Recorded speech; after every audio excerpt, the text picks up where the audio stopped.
ছিল যে এতদিন ১,০০০ টাকার বান্ডিল আতাইছে, ওর হাতে যদি ১০ টাকার বান্ডিল আয়, ওর মাথা ঠিক থাকবো?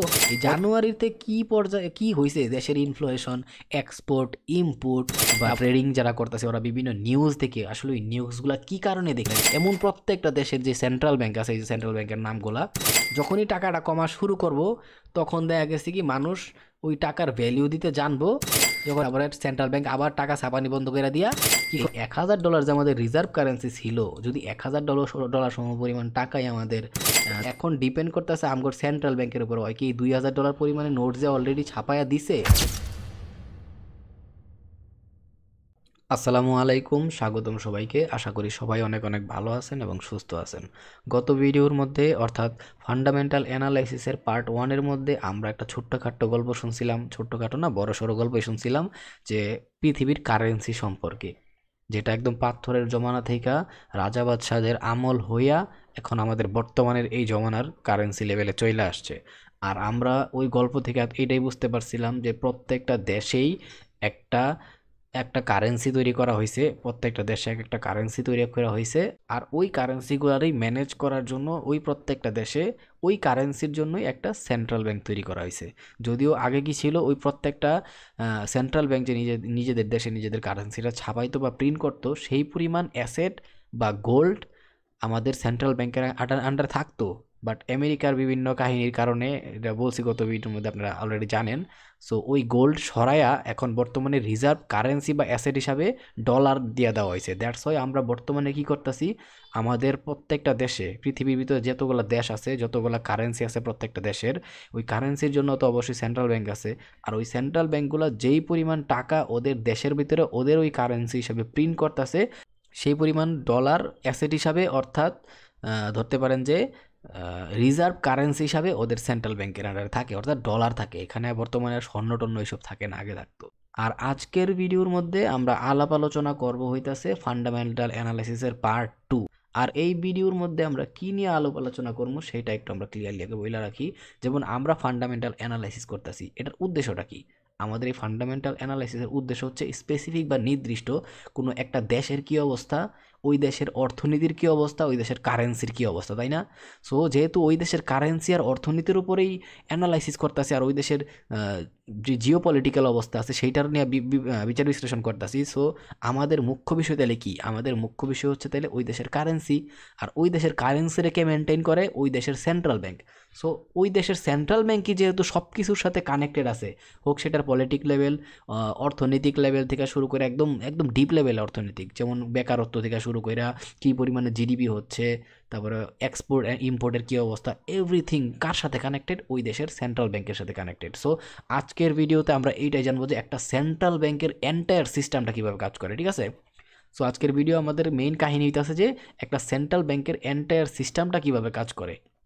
আমরা যদি আজকের এই ভিডিও টপিকটা মোটামুটি বুঝা ফেলি, তাহলে আমরা ক্লিয়ারলি বুঝতে পারবো যে আমরা যে ফরেক্সের মধ্যে বা ট্রেডিং যারা করতেছে, ওরা বিভিন্ন নিউজ দেখে আসলে ওই নিউজগুলা কি কারণে দেখি, ঠিক আছে? একদম ওই নিউজগুলোর মেইন কেন্দ্রবিন্দুই হইতেছে আমাদের এই সেন্ট্রাল ব্যাংক। সো সেন্ট্রাল ব্যাংকের এই এন্টায়ার সিস্টেমটা আমরা যারা আজকে বুঝতে পারবো ক্লিয়ারলি, আমাদের জন্য ফান্ডামেন্টাল অ্যানালাইসিসটা মারাত্মক ইজি হয়ে যাবো, আর আমরা ফিল করতে পারবো। আমি গত ভিডিওর মধ্যেই বলছিলাম পার্ট 1 এর মধ্যে, যদি আপনি ফান্ডামেন্টাল অ্যানালাইসিস ফিল করতে চান তাহলে আমার 2টা ভিডিও আপনাদের অবশ্যই দেখা লাগবে। আর আজকের ভিডিওটা হচ্ছে ওই ভিডিও, তারপরে ডাইরেক্ট নিউজের দিকে শিফট করবো আমরা, ঠিক আছে? সো আজকের ভিডিওটাও ফান্ডামেন্টাল অ্যানালাইসিস বুঝতে গেলে একদম কোর জিনিস, যেটা মনে করেন যে একদম র ম্যাটেরিয়াল, এই ভিডিও আপনি কারো কাছে পাইবেন না, কেউ দিব না, কারো ঠেকা আছে। সো ভিডিওটা মনোযোগ দিয়ে দেখেন, আশা করি ভিডিওটা আপনাদের লাইফে একটু হইলেও ভ্যালিউ অ্যাড করবো, ওকে? তো আমরা একটু এই লাইনটা পড়ি। আমরা জানি প্রত্যেকটা দেশেরই একটা কারেন্সি থাকে, আর ওই কারেন্সিকে ব্যবস্থাপনা করে ওই দেশের সেন্ট্রাল ব্যাংক। তার মানে কি হলো, আমরা জানি কি প্রত্যেকটা দেশের একটা সেন্ট্রাল ব্যাংক থাকে, আর ওই সেন্ট্রাল ব্যাংকে কী করে, ওই দেশের কারেন্সিটাকে মেনটেন করে বা ব্যবস্থাপনা করে। এটা তো আমরা অলরেডি জানি। সো আমি একটু তাও পইরা দিলাম, কারণ যেহেতু সিকোয়েন্স রাখছি, সিকোয়েন্স আকারে যাওয়া উচিত। আর তার আগে আমি আরেকটা কথা বলে রাখি, আমার ভিডিও ভাই অনেক বড় হইতে পারে। সো যাদের পকেটে টাইম কম তারা আমার ভিডিও দেখেন না। আল্লাহ হাফেজ। তো তারপরে যে বিষয়টা আমরা একটু লক্ষ্য করি, আমরা কিন্তু এখন শিখতেছি কি একটা সেন্ট্রাল ব্যাংকের এন্টায়ার সিস্টেম কিভাবে কাজ করে, ওকে? তো এখন এই প্রথমের লাইনটা কি বলছে? প্রথমের লাইনটা বলছে হচ্ছে আমরা জানি প্রত্যেকটা দেশেরই একটা নির্দিষ্ট সেন্ট্রাল ব্যাংক থাকে ওই দেশের কারেন্সিটাকে মেনটেন করার জন্য।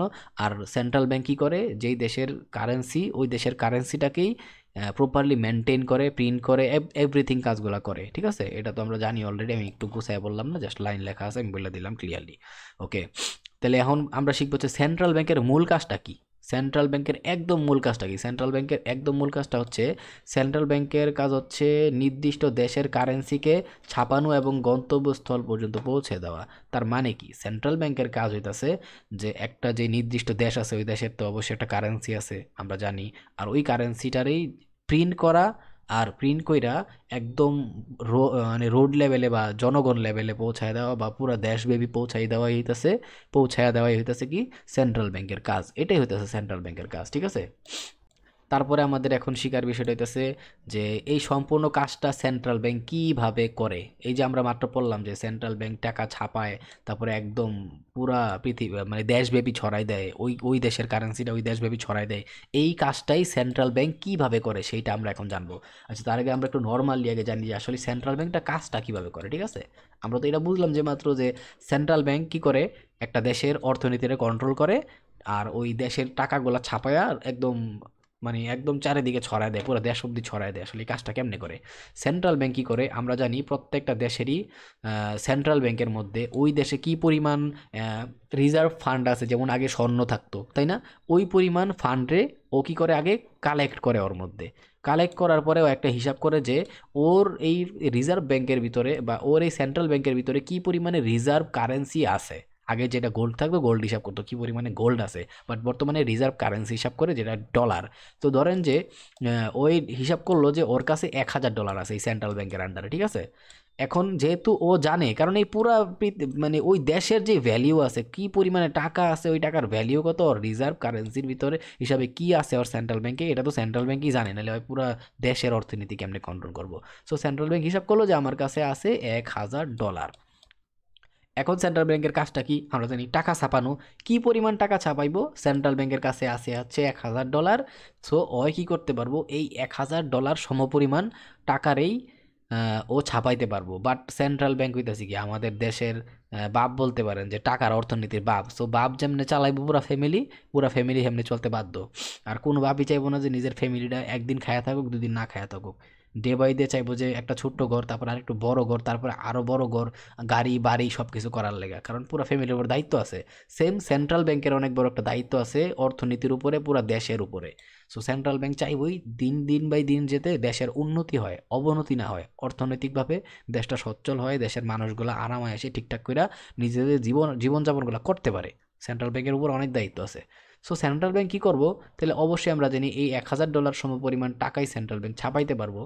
সো সেন্ট্রাল ব্যাংক কী করবো? ধরেন প্রথমে এই যে টাকাগুলো ছাপাইছে না, ধরেন যে $1,000 সমপরিমাণ ওই কারেন্সিতে যে পরিমাণে কারেন্সি ছাপাইতে পারবো ওই দেশের, সেটা ছাপাইবো। ধরেন যে এই $1,000 সমপরিমাণ বাংলাদেশি টাকা ছাপাইলো, ধরেন যে বিডিটি, আমি এক্সাম্পল হিসাবেই বললাম। ঠিক আছে, ধরেন যে বিডিটি ছাপাইলো, $1,000 পরিমাণ বিডিটি ছাপাইলো বাংলাদেশি টাকা। তো এই যে টাকাগুলো ছাপাইলো, এই টাকাগুলোর এখন কি করব? সেন্ট্রাল ব্যাংক কি করব? পাঠায় দিব। নিজে জনগণের বা রোড পর্যায়ে পাঠাইবো না। সেন্ট্রাল ব্যাংক কি করব? এই টাকাগুলারই ওই দেশের ভিতরে যেই প্রাইভেট ব্যাংকগুলো আছে না, সবগুলা প্রাইভেট ব্যাংকের কাছে টাকাগুলো পাঠাই দিব। তা আবার কি আকারে জানেন? ইন্টারেস্ট আকারে, মানে লোন আকারে, মানে ইন্টারেস্ট নিব আর কি, লোন আকারে, সরি LON। সো লোন আকারে পাঠাইবো প্রত্যেকটা ব্যাংকের কাছে, প্রাইভেট ব্যাংকের কাছে। এখন সেন্ট্রাল ব্যাংক যে ওদের সবাইকে এই লোনগুলা দিল না, সবগুলা প্রাইভেট ব্যাংক পর্যায়ে লোনগুলা হিসাবে, লোন হিসাবে টাকাগুলা পৌঁছাই দিল। সেন্ট্রাল ব্যাংক তখন একটা কথা বললো, তোমরা সবাই এই টাকাগুলার বিনিময়ে আমারে বাৎসরিক ইন্টারেস্ট দিবা 5%। এই যে গত ভিডিওর মধ্যে আমি একটা ইন্টারেস্ট সম্পর্কিত কথা বলছিলাম না, সো এইটাই হইতেছে ওই ইন্টারেস্ট। সো যখন সেন্ট্রাল ব্যাংক বলে দিব যে তোমরা আমারে 5% ইন্টারেস্ট দিবা প্রত্যেক বছরে, মানে বুঝছো তো, প্রত্যেক বছরে এই যে যেই টাকাগুলো ছাপায়া দিছে করে এটার 5% ইন্টারেস্ট দিতে। তো প্রাইভেট ব্যাংকগুলো কি করব? ওদের ব্যাংকের ভিতরে এই সবগুলা টাকারে আগে মানে গ্যাদার করব, মানে নিব। নেওয়ার পরে এই প্রাইভেট ব্যাংকগুলিতে ওই সেই খেলোয়াড় যার কাছে মনে করেন যে সব ধরনের ওয়ের লুক আছে বা সব ধরনের বিজনেসের লিঙ্ক আছে, যেমন ধরেন যে এক জায়গায় শিল্প প্রতিষ্ঠান আছে, ওই জায়গায় টাকা লাগবে, টাকা লোন হিসাবে ইনভেস্ট করব। ঠিক আছে, এটা প্রাইভেট ব্যাংক দিব ওরে। সো তারপরে হইতেছে দেখা গেছে যে বিভিন্ন বিজনেসম্যান আছে, ওই বিজনেসম্যানদের কাছে টাকা পাঠায় দিব। তারপরে আরও ছোট্টখাটো যে লোন সিস্টেম আছে, বিভিন্ন ধরনের ছোট্টখাটো টাইপের আছে না কিছু, আরও লোন দেয় এরকম বিভিন্ন প্রতিষ্ঠান, ওই রকম প্রতিষ্ঠানের টাকা দিব। তারপরে আরও ছোট্টখাটো লেভেলে সাধারণ মানুষ পর্যায়ে লোন পৌঁছায় দিব। তো এইভাবে বিভিন্ন ওয়ে অবলম্বন করে কি করব, এই প্রাইভেট ব্যাঙ্কগুলা ওদের কাছে লোন হিসাবে যে টাকাগুলা নিচে সেন্ট্রাল ব্যাংক থেকে একদম রোড পর্যায়ে পৌঁছায় দিব লোন আকারে। আরও কিছু পর্যায়ে আছে, এই প্রাইভেট ব্যাঙ্কগুলো আবার বিভিন্ন বিজনেসের মধ্যে ইনভেস্ট করে, ঠিক আছে, বিভিন্ন ধরনের বিজনেসের মধ্যে ইনভেস্ট করে, বিভিন্ন প্রপার্টির ভিতরে ইনভেস্ট করে। সো এটা হইতাছে বিভিন্ন মানে ওয়ে চলে আসে, ওদের বিভিন্ন ওয়ে আছে, সো ওই ওয়েগুলো অবলম্বন করে। তো এখন কথা হইতাছে আবার লোনেরও কিন্তু বহু সিস্টেম আছে, যেমন প্রপার্টি লোন লোন আছে, কার লোন আছে, তারপর হইতাছে আপনার আছে না বহুত ধরনের লোন আছে। তো এই সব ধরনের লোন সিস্টেমে অবধি এই প্রাইভেট ব্যাঙ্কগুলো ইউজ করে। সো এই সব যে ইউজ করে, প্রাইভেট ব্যাঙ্কও কি 5%এই দিব সবার লোনগুলা? কোনো দিনও না। আরে ভাই, ওরা তো সেন্ট্রাল ব্যাংক থেকে আনছে 5%, তাহলে ওরা যে মানুষের লোন দিতেছে, ওরাও তো খায়া বাসা লাগবে, তাই না? সো ওরা কি করব, ওরা দিয়া দিব এই লোন 10%-এ। ওরা কি করলো, সেন্ট্রাল ব্যাংক থেকে লোন নিছে হচ্ছে 5%-এ, ওরা একদম ফিল্ড লেভেলে সব কিছু পৌঁছায় দিব 10% লোনে। এই যে 10% লোনে পাঠাইছে, এই 5% এখানে ওদের লাভ, আর এই 5% দিয়ে ওর এন্টায়ার ব্যাংকিং সিস্টেমটা ওরা চালাইবো প্রাইভেট ব্যাংকের। এইভাবেই হচ্ছে সেন্ট্রাল ব্যাংক কাজটা করে। তো প্রাইভেট ব্যাংক এই সাধারণ রোড পর্যায় থেকে টাকা তুলবো, তুইলা প্রাইভেট ব্যাংকের কাছে রাখবো, রাইখা ওই টাকাটা আবার প্রত্যেক বছরে হিসাবে ইন্টারেস্ট হিসাবে সেন্ট্রাল ব্যাংকের কাছে পাঠায় দিব। এইভাবে হচ্ছে এন্টায়ার সেন্ট্রাল ব্যাংকের সিস্টেমটা কাজ করতেছে, ঠিক আছে? এখন এই সিস্টেমটা তো আপনি একদম নর্মালি বুঝলেন যে সেন্ট্রাল ব্যাংক আসলে কিভাবে কাজ করতেছে। আমি জানি না আমি কতটুকু বুঝাইতে পারতেছি, আমার মারাত্মক জ্বর আর ঠান্ডা লাগছে, তো আমি ট্রাই করতেছি। ভিডিওটা আরও 2 দিন আগে দেওয়ার কথা ছিল, বাট দিতে পারলাম না। তো এই যে সেন্ট্রাল ব্যাংক কিভাবে কাজ করতেছে সেটা আপনি নর্মালি বুঝলেন। সো এইটারই একটু এখন ডিপ লেভেলে বুঝতে হবে, জাস্ট নর্মালি বুঝাইলাম আগে কিভাবে কাজ করে। সো চলেন এবার আমরা ভিডিওর একটু মেইন পর্যায়ের দিকে যাই।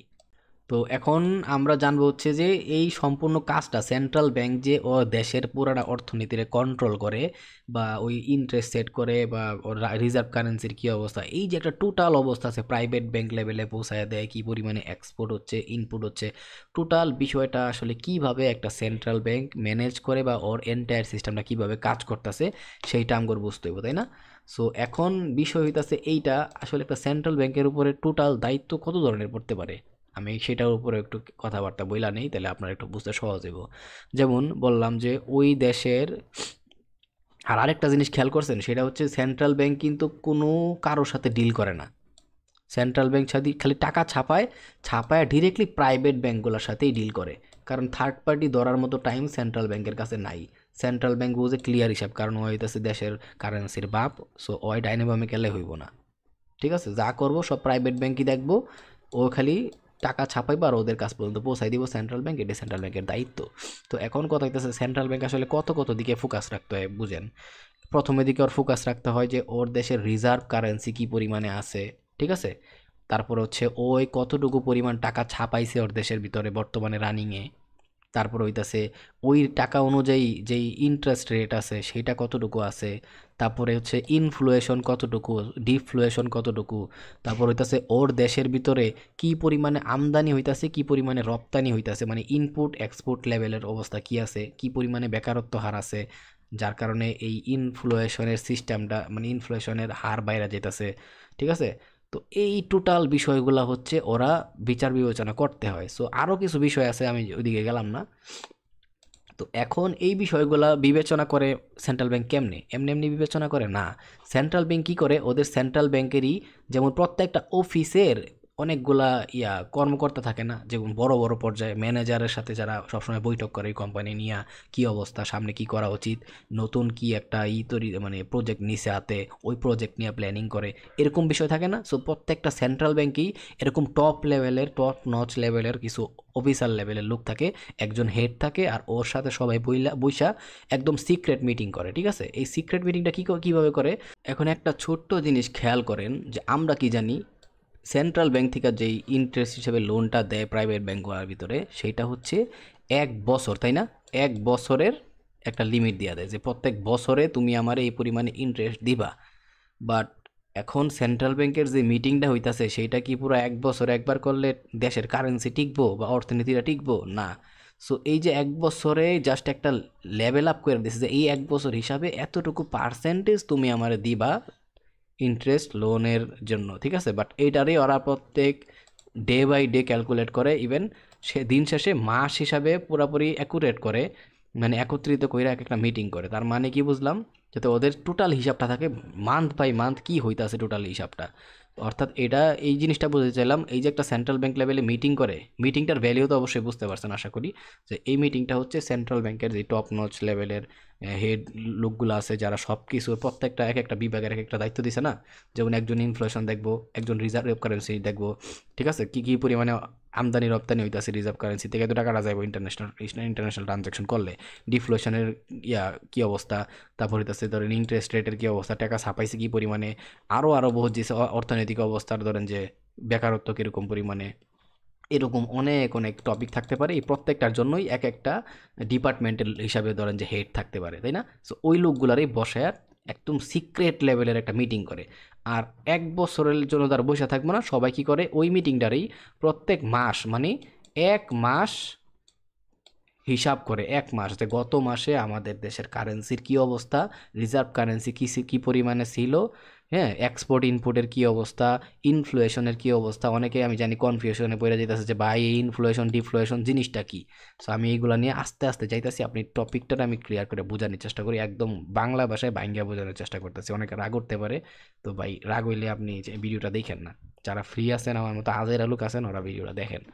তো এই যে 1 মাসের হিসাব করতেছে, 1 মাসের হিসাবটা কি 1 মাসের সাথে সাথে চলে আসে না, এই 1 মাসের টোটাল হিসাবটা আসতে দেখা যায় যে 1 মাস 10 দিন 15 দিন লাগা যায়, অথবা দেখা যাচ্ছে মাঝে মধ্যে 2 মাসও লাগা যায়। 2 মাস লাগে না, ধরতে গেলে 1 মাস 10 থেকে 15 দিনের মতো লাগার কথা এই 1 মাসের টোটাল ডেটা আসতে ওদের কাছে।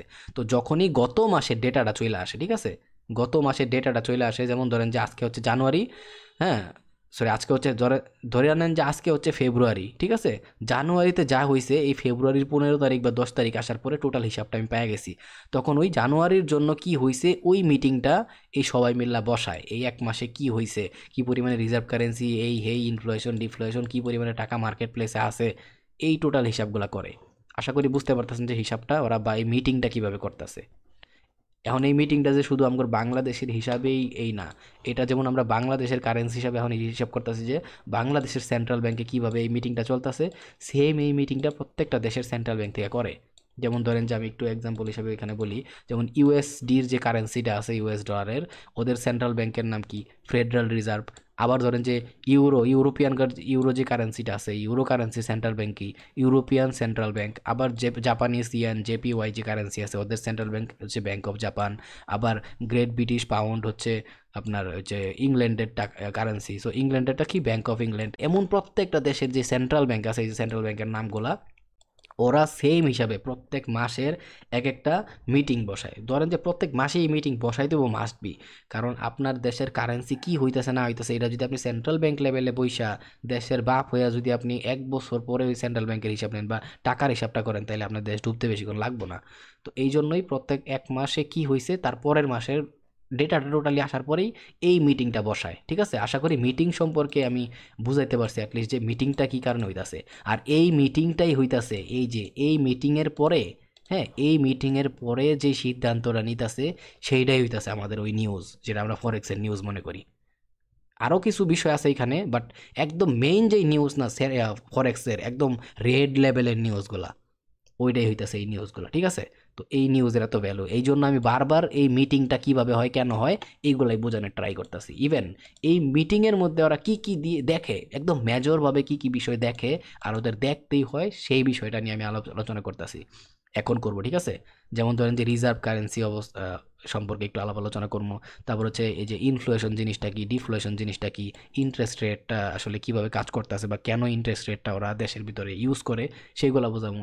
তারপর কি পরিমাণ টাকা ছাপাইবো না ছাপানি বন্ধ করবো এটার উপরে কি ডিপেন্ড করতেছে। এই বিষয়গুলো যখন আপনি টোটালি বুঝবেন, তাহলে পৃথিবীর প্রত্যেকটা দেশের কারেন্সি সম্পর্কে একদম কোর লেভেলের আপনি বুঝতে পারবেন, ওই দেশের ফান্ডামেন্টাল সম্পর্কে বুঝতে পারবেন। ওই দেশের নিউজ দেখলেও আপনি অনেক কিছু মনে করেন যে মানে আইডিয়া করে ফেলতে পারবেন যে কি হইতে পারে। সো এই জন্যই বলছি যে আপনার ফান্ডামেন্টাল অ্যানালাইসিস ফিল করাটা বেশি টাফ, ঠিক আছে? তো আশা করি আজকের ভিডিও যারা দেখবো ওরা ফান্ডামেন্টাল অ্যানালাইসিস সম্পর্কে আরও বহুত কিছু বুঝে যাব। তো এইবার হচ্ছে আমরা চলে যাব হচ্ছে এই সেন্ট্রাল ব্যাংকের মিটিংয়ের গভীরে, আর একটা একটা করে টপিক বোঝার চেষ্টা করবো যে সেন্ট্রাল ব্যাংকের ভিতরে ওরা কি মিটিং করে বা এত টপ লেভেলের সিক্রেট মিটিং কেন হয় এইটা। কারণ এই মিটিংটার ভিতরে সিক্রেট হওয়া, টপ সিক্রেট হওয়া কাহিনী হইতেছে এই মিটিংয়ের মধ্যে হচ্ছে পুরা দেশের ভিতরে কি হইতাছে, হ্যাঁ পুরা দেশের ভিতরে কি হইতাছে বর্তমান অবস্থা সেইটা আলাপ আলোচনা করা হইতাছে, ঠিক আছে। সো এই এই বিষয়টা যদি বাইরে লিক হয়ে যায়, একদম দেশের ভিতরে অ্যাকচুয়াল কি হইতাছে পিওর লেভেলের খবর, তাহলে দেশের ভিতরে একটা অরাজকতার সৃষ্টি হইতে পারে। দ্যাটস ওয়াই কি করে একদম ভ্যালিড দেশের পুরো মেইন খবর যেহেতু এইটা, দ্যাটস ওয়াই এই মিটিংটা মারাত্মক লেভেলে সিক্রেট করা হয়। বাট যখন ডিসিশনটা নেওয়া হয় তখন সেটা বিভিন্ন প্রেস লেভেলের সামনে আইসা নেওয়া হয়, যারা অবশ্য ফরেক্সের বিভিন্ন নিউজ টিউজ দেখেন তারা দেখেন যে একজন মেইন হেড আইসা একটা বলে যে কারেন্সির ইন্টারেস্ট বাড়াইছি কমাইছি, তারপর একটা লিস্ট দেয় কী কারণে কতটুকু কী হয়েছে না হয়েছে, ঠিক আছে। তো এই হইতেছে বিষয়গুলো। সো এই মিটিংটা কতটুকু ইম্পর্টেন্ট বা ভ্যালুয়েবল এটা বুঝতে পারতেছেন আশা করি। সো চলেন এই মিটিংয়ের মধ্যে আমরা কি কি বিষয়ে বেশি গুরুত্ব দেওয়া হয় বা কি হিসাব করে এই মোটামুটি এই মিটিংটা করা হয় সেটার উপরে আমরা একটা আলাপ আলোচনা করি। প্রথম যে টপিকটা চলে আসি মিটিংয়ের মধ্যে সেটা হচ্ছে রিজার্ভ কারেন্সি। তো এখন কথা হইতেছে এই রিজার্ভ কারেন্সিটা কি আমরা জানি হচ্ছে একটা দেশের সেন্ট্রাল ব্যাংক ওর ব্যাংকের আন্ডারে যেই পরিমাণ আগের হিসাবে স্বর্ণ থাকার কথা, তাই না, স্বর্ণ রূপা থাকার কথা। বাট এখন তো যেহেতু রিজার্ভ কারেন্সি ডলার করে দেওয়া হয়েছে, তার মানে কি ওই দেশে কি কি পরিমাণে ডলার আছে সেইটাই হইতেছে ওর রিজার্ভ কারেন্সি, মানে ওর দেশের টাকার ভ্যালিউ, ঠিক আছে। ওর দেশে যে টাকা আছে সেই টাকার ভ্যালিউ কতটুকু সেটা ডিপেন্ড করবো ওর দেশে ওর কাছে যেই পরিমাণ ডলার আছে বর্তমানের হিসাবে। ওকে, তো এখন এই কি পরিমাণ ডলার আছে এটার উপরে আবার অনেক কিছু ডিপেন্ড করতেছে। এই ডলার আছে কি পরিমাণ এইটা হিসাব করার পরে ওর হিসাব করতে হবে যে আমার রুট পর্যায়ে আমি কি পরিমাণ টাকা প্রিন্ট করে পাঠাইছি, আর ওইটার সাথে যদি আমি কম্বাইন করি আমার ধরেন যে আমি বলছিলাম $1000 আছে রিজার্ভ কারেন্সি হিসাবে। এখন রিজার্ভ কারেন্সি আছে $1000, আর এই জায়গায় যে প্রিন্ট করছে টাকা বাংলাদেশি টাকা সেইটা ধরেন যে $2000 সম পরিমাণ প্রিন্ট করে ফেলাইছে, ঠিক আছে। $2000 সম পরিমাণ, সরি $2000 সমপরিমাণ টাকা প্রিন্ট করে ফেলাইছে। তার মানে কত টাকা বেশি প্রিন্ট করছে? অ্যারাউন্ড $1000 সমপরিমাণ টাকা বেশি প্রিন্ট করছে। সো এই জন্যই রিজার্ভ কারেন্সিতে কত আছে সেইটা জানাটা মারাত্মক ইম্পর্টেন্ট। আর রিজার্ভ কারেন্সি যে পরিমাণ আছে তার পরিমাণে কি পরিমাণ টাকা ওরা প্রিন্ট করছে দেশের কারেন্সির জন্য বা দেশের বিভিন্ন অর্থনৈতিক সিচুয়েশন হ্যান্ডেলিং করার জন্য, সেইটা ডিপেন্ড করতেছে। দ্যাটস ওয়াই বুঝতেছেন যে রিজার্ভ কারেন্সিটাও ওদের কতটুকু বিবেচনায় রাখতে হয়।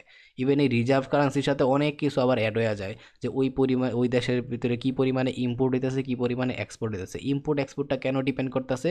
কারণ আমি অলরেডি বলছিলাম যে একটা দেশ, ধরেন যে এটা একটা দেশ, এইটা একটা দেশ যখন আরেকটা দেশের সাথে ট্রানজ্যাকশন করে সেইগুলো কি হয়, ইন্টারন্যাশনাল ট্রানজ্যাকশন হয়, যেগুলো আগে গোল্ডের বিনিময়ে হইতো। কিন্তু বর্তমানে যেহেতু ডলারই আমাদের মেইন রিজার্ভ কারেন্সি বানাই দেওয়া হয়েছে, তার মানে কি বর্তমানে ডলার দেওয়া হয়। সো এই যে একটা ট্রানজ্যাকশন করা হয়েছে, ফলে ওই দেশটাই ট্রানজ্যাকশনের ফলে বা পণ্য কিনা নিল, এক্সপোর্ট হইলো, সেইটার জন্য কি দিব আমাদেরকে? ডলার দিব। আর এই ডলারটাই এই দেশে যেই পরিমাণ বাড়বো এই দেশের কারেন্সির ভ্যালিউ বাড়বো। সো যেহেতু আমগর দেশে আছে $1000, ধরাম এক্সাম্পল দিলাম, বাট মানে এই $1000 কই থাকবো? আমাদের সেন্ট্রাল ব্যাংকে তো থাকবো। বাট আমরা প্রিন্ট করে ফেলাইলাম আমাদের দেশের কারেন্সি $2000, তার মানে কি আমাদের যে দেশের যে টাকার ভ্যালিউ ওইটাকে আমরা নিজেরা কমাই দিলাম না? এখন কেন কমাইছে, কি কারণে কমাইছে বা কেন এত প্রিন্ট করছে, এইগুলোর পিছনে বিভিন্ন কাহিনী লুকায় আছে, ঠিক আছে। এইগুলো আমি আস্তে আস্তে আলাপ আলোচনা করতে হবো। সো আমি ভিডিও বানালে কে লেখা জানি বড় হয়ে যাবে, আমি জানি না ভাই, যাগর টাইমের সমস্যা তারা ভিডিওটা দেখেন না। বাট আমি আমার পক্ষ থেকে ট্রাই করি কোনো একটা টপিক ধরলে ওই টপিকটা আমি আমার মন মতো যতটুকু সম্ভব আমি যাতে স্যাটিসফ্যাকশন থাকি বুঝাইয়া ততটুকুভাবে বুঝাই দেওয়ার ট্রাই করি। সো এই ইন্টারন্যাশনাল ট্রানজ্যাকশনগুলো ডলার দেওয়া হইতেছে, আমরা এটা বুঝতেছি। আমরা কি দিলাম? আমরা দিলাম প্রোডাক্ট, ওরা দিল আমাদেরকে ডলার, এই কাজটাই তো হয়। ওকে, তাহলে এতটুকু তো বুঝলেন। তার মানে আমগোর দেশে যেই পরিমাণে ডলার আছে সেটাই হইতেছে আমাদের কারেন্সির ভ্যালিউ। এখন যদি আমরা এই $1000 সমপরিমাণ টাকাই প্রিন্ট করতাম আমগোর দেশে, তাহলে কিন্তু আমগোর কারেন্সির ভ্যালিউটা যেই থাকার কথা সেই উচ্চমানেই থাকার কথা ছিল, তাই না? মানে হাই ভ্যালিউ থাকার কথা ছিল। বাট আমরা প্রিন্ট করে ফেলাইছি $2000 সমপরিমাণ টাকা, আমগোর দেশের কারেন্সির ভ্যালিউ আমরা নিজেরা কমাইলাম না? এখন এই কি পরিমাণ ফিল্ডে টাকা আছে, কি পরিমাণে রিজার্ভে টাকা আছে, অবশ্যই তারপরে কি পরিমাণে প্রতিনিয়ত ইম্পোর্ট হইতাছে এক্সপোর্ট হইতাছে, এই সবগুলা হিসাব রাখা অনেক জরুরি, তাই না? এই জন্যই হইতাছে যে এই যে একটা শাখা রাখা হয় বা মিটিংয়ের একটা অন্যতম টপিক হচ্ছে রিজার্ভ কারেন্সি। আশা করি রিজার্ভ কারেন্সি কেন হিসাব করে এই মোটামুটি এই জিনিসটা আপনি বুঝতে পারছেন। এখন এখানে যদি বলতেছেন যে ভাই রিজার্ভ কারেন্সি সম্পর্কে আরেকটু মানে ডিপলি বুঝতে চাইতেছি, তাহলে সেইটা আমি বলবো এটাই যে প্রত্যেকটা দেশই কী করে, আমি আরেকবার এই এক্সাম্পলটাই দিই, প্রত্যেকটা দেশই কী করে প্রতিনিয়ত বাহিরের দেশের সাথে ট্রানজ্যাকশন করে। যে ধরেন যে আমরা বাংলাদেশি প্রচুর পরিমাণে এক্সপোর্ট করতেছি, ধরেন যে বস্ত্রশিল্প বা কাপড়, এই যে প্রচুর পরিমাণে কাপড় আমরা এক্সপোর্ট করতেছি আমগো দেশ থেকে, ওইটার বিনিময়ে প্রচুর পরিমাণে টাকা কি প্রতিনিয়ত আমগোর দেশে আসতেছে না, ডলার আসতেছে না প্রতিনিয়ত। এই ডলার কিন্তু আমগোর কারেন্সির সাথে অ্যাড হইতাছেই, ঠিক আছে? এখন ডিপেন্ড করতেছে আমাদের সেন্ট্রাল ব্যাংকের উপরে যে এই শালায় কি পরিমাণে টাকা প্রিন্ট করব। ধরেন যে গত বছর ছিল $1000, এই বছর আরও $500 বাইরে গেছে, কারণ প্রচুর পরিমাণে ফ্রিল্যান্সার আছে, তারপর হচ্ছে ওই আমাদের দেশে হচ্ছে বিভিন্ন প্রবাসীরা আছে, কাপড় শিল্প আছে, সব কিছু মিলায় প্রচুর পরিমাণে এক্সপোর্ট করতেছে, আর হেভি আমগোর দেশে খালি টাকা ঢুকতাছেই, ডলার ঢুকতেছে। তার মানে কি এই ইন্টারন্যাশনাল ট্রানজ্যাকশনগুলো বাইরের দেশ থেকে আমগো দেশে টাকা বাড়তাছেই, আমগো দেশের টাকার ভ্যালিউ কি বাড়ার কথা না? তো এই যে $2000 সমপরিমাণ আমাদের সেন্ট্রাল ব্যাংক, হ্যাঁ, টাকাটা প্রিন্ট করে ফেলাইছিল, এর আগে কত ছিল? 50% পর্যন্ত আমাদের টাকার ভ্যালিউ কমাই দিছিল, তাই না? এখন কি এটা 50% থেকে আরও কমে আসবো না, তাই না? অ্যারাউন্ড ধরেন যে এবার 70% কি 75%-এর মতো চলে আসবো। সো এইভাবেই প্রতিনিয়ত এক্সপোর্টগুলো চলতে থাকলে, এই যে এক্সপোর্টগুলো চলতেছে এখানে দেখতেছেন, প্রতিনিয়ত এই এক্সপোর্টগুলো জাহাজের মাধ্যমে তো ম্যাক্সিমাম করে, এই এক্সপোর্টের কাজগুলো বড় বড় যেহেতু হাজার হাজার মেট্রিক টন, আর বাকিগুলো যেগুলো ফ্রিল্যান্সিং হিসাবে ঢুকতেছে ওইগুলো ডাইরেক্টলি কারেন্সি ট্রানজাকশন হিসেবে আমাদের দেশে ঢুকতেছে, এটা তো অন্য হিসাব প্রবাসী টাকাগুলো। সো বাট টাকা তো ঢুকতেছে, ডলার তো ঢুকতেছে, এই ডলারগুলো প্রতিনিয়ত কিন্তু আমাদের দেশে আসতেছেই। আমরাও প্রচুর পরিমাণে জিনিস আমদানি করতেছি, বাট ঘুরা ফিরা দেখা যায় যে রপ্তানি বেশি হইতে হয়, আর রপ্তানি বেশি আসেও। তো এই হিসাবে ধরতে গেলে আমগোদের এই এক্সপোর্ট আর বেশি পরিমাণে ডলার ঢুকতেছে বিদায় প্রতিনিয়ত আমাদের এই রিজার্ভ কারেন্সির যেই টাকার ভ্যালিউটা আছে সেটা বাড়তাছে, হালকা হালকা করে হলো বাড়তাছে, বা ওই আমদানি রপ্তানি কানাকাটি কইরা ধরা দেখা গেছে যে আমগর হালকা পরিমাণে হলে বাড়তাছে।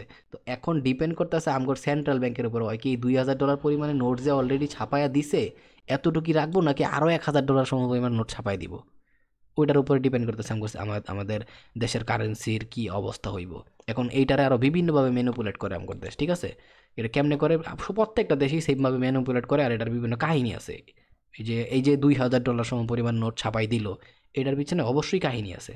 এখন অনেকে খারাপ ভাবতে পারে, বাট কাহিনী আছে, কাহিনীগুলো যখন বুঝবেন তখন বুঝবেন যে না, ওই যে $1000 পরিমাণ টাকা মানে ডলার অ্যাসেট থাকা সত্ত্বেও বা রিজার্ভ কারেন্সি থাকা সত্ত্বেও $2000 পরিমাণ সমান টাকা ছাপাই দিছে, কাহিনীটা কি? এখন আস্তে আস্তে ডিপ লেভেলে গেলে তারপরে কাহিনীগুলো বোঝা শুরু করবেন। আর আমি একটু বুঝে বুঝে আস্তে ধীরে যেতেছি, কারণ সবার ব্রেন সেম না, যাতে সবাই বুঝতে পারে আমি এটা ট্রাই করতেছি।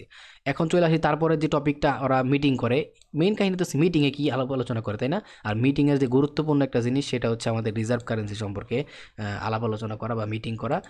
এটাও একটা টপিক, আর এই টপিকটা কেন এত ইম্পর্টেন্ট আশা করি বুঝতে পারছেন। পুরা মেইন জিনিসই হিসাব শুরু হয় ওরে দিয়া, তাই না? কারণ আমার পকেটে কত টাকা আছে সেটার উপরে ডিপেন্ড করবো আমি কত টাকা বাজার করবো বা কত টাকা খরচ করবো। সো রিজার্ভ কারেন্সি এই জন্য এর মেইন ফান্ডাটা চলে আসে, বা মেইন প্রথম আলোচনা চলে আসে টপিক। তারপরেটা হচ্ছে ইনফ্লেশন। ইনফ্লেশন জিনিসটা কি? তো ইনফ্লেশন জিনিসটা জানার আগে আমি একটু নিচের দিকে যাই। ইনফ্লেশন, তারপরে টপিকটা তো বুঝছেন, এরপরে টপিকটা হইতেছে মিটিংয়ের ইনফ্লেশন, এটা মাথায় রাখেন। সো একটু নিচের দিকে আসি, এটা হচ্ছে ইনফ্লেশন। এখন প্রশ্ন হইতাছে যে এই যে মাত্র আরেকটা জানলাম যে মিটিংয়ের আরেকটা আলোচনার বিষয় হচ্ছে ইনফ্লেশন। এই ইনফ্লেশন জিনিসটা কি সেটা আমাদের আগে জানতে হইব। ইনফ্লেশন হচ্ছে একটা কারেন্সির ভ্যালিউ এক বছরে কতটুকু পরিমাণ কমলো, সেইটাই ইনফ্লেশন। তার মানে কি, আমি যে মাত্র বললাম আমাদের দেশের যে সেন্ট্রাল ব্যাংক ছিল, ওই সেন্ট্রাল ব্যাংকের মধ্যে কী ছিল, $1000 সমপরিমাণ ধরেন যে ছিল ডলার আছে বা রিজার্ভ কারেন্সি আছে, বাট প্রিন্ট করে দিলে কতটুকু, $2000 সমপরিমাণ ডলার, তাই না? এখন আমাদের দেশের কারেন্সির ভ্যালু কি প্রায় অর্ধেক কমে গেল না? আমি জাস্ট এক্সাম্পলের খাতিরে বলতাছি। সো এইটাই এক বছরে এটাই হইতেছে বিষয়টা বোঝার, যে একটা বছরে আমাদের এই দেশের যে কারেন্সির ভ্যালিউ আছে সেটা কি পরিমাণে কমলো, সেইটাই ওই পরিমাণটাই হইতেছে ইনফ্লেশন। ইনফ্লেশন এটাই যে আমাদের দেশের কারেন্সির ভ্যালিউ কতটুকু কমছে সেইটাই হচ্ছে ইনফ্লেশন। আর যদি এখন বলি যে আমাদের দেশের কারেন্সি একটা নির্দিষ্ট সময়ে বা এক বছরে কি পরিমাণ কমছে, সেইটা হইতাছে ইনফ্লেশন রেট, মানে পরিমাণ, ঠিক আছে? আর এটি যেটা কয় আর কি, ইনফ্লেশন রেট। কি পরিমাণ কমছে যদি বলি তাহলে বলবো যে ইনফ্লেশন রেট। আর যদি বলি ইনফ্লেশন কি, তাহলে এটাই বলবো যে আমাদের দেশের কারেন্সি বা যে পৃথিবীর যে কোনো দেশের কারেন্সি সেটা হইতাছে একটা বছরে কতটুকু কমছে, মানে একটা বছরে কমছে, কমছে মানে ইনফ্লেশন। আর কি পরিমাণে কমছে বুঝতে বুঝতে গেলে সেটার সাথে রেট লাগাই দিতে হইব। যেমন ধরেন যে আমাদের দেশের বর্তমানে যে ইনফ্লেশন রেট আছে সেটা হইতেছে বছরে 10%। ঠিক আছে, বছরে 10%, তার মানে কি প্রত্যেক বছরে আমগর দেশের ইনফ্লেশন রেট হইতেছে 10% করে, মানে 10% করে কমতেছে আমাদের টাকার ভ্যালিউ প্রত্যেক বছরে 10%, মানে অনেক, বহুত, এটা বহুত। তো এটা আমি সামনে আরো আলাপ আলোচনা করতেছি, এতটুকু বুঝলাম যে ইনফ্লেশন জিনিসটা কি। এবার আমরা জানবো যে এই ইনফ্লেশন কেন তৈরি হয়, ইনফ্লেশনটা কেন তৈরি হয়। অলরেডি কিন্তু আমরা মোটামুটি আইডিয়া পাইছি যে ইনফ্লেশনটা কেন তৈরি হয়।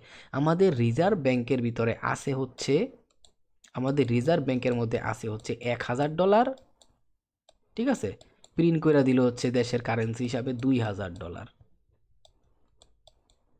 তাহলে অবশ্যই আমরা তো নিজেরাই আমাদের দেশের কারেন্সির যেই ভ্যালিউ আছে, ঠিক আছে, ওইটারে আমাদের দেশের কারেন্সির যে ভ্যালিউ আছে ওইটারে কমায় দিলাম, তাই না? এইটা হচ্ছে একটা কাহিনী ইনফ্লেশন বাড়ার। এখন ইনফ্লেশন বাড়ার আরও কিছু কাহিনী আছে। আরেকটা কাহিনী হইতাছে যে এই ইনফ্লেশন তো হালকা বাড়ছে মানলাম, তাই না? এই যে আমাদের দেশের প্রচুর পরিমাণে রিজার্ভ কারেন্সির বেশি টাকা ছাপায় দেওয়া হয়েছে, বাট প্রতিনিয়ত দেশের ভিতরে কিন্তু আবার ওই আসতেছে বাহির থেকে ট্রানজ্যাকশন করার ফলে কিছু কিছু টাকা হইতেছে আমাদের রিজার্ভ হিসাবে যোগ হইতেছে, তাই না? সো কি তাইলে কি আমাদের ইনফ্লেশন কিন্তু টুকটাক আস্তে আস্তে কইমা যাবো, তাই না? তার মানে আমাদের দেশে যদি অপ্রত্যাশিতভাবে একটু বেশি টাকা পরিমাণ ছাপানো হয়ও ওইটা আস্তে আস্তে মেনটেইন হওয়ার একটা পসিবিলিটি আছে।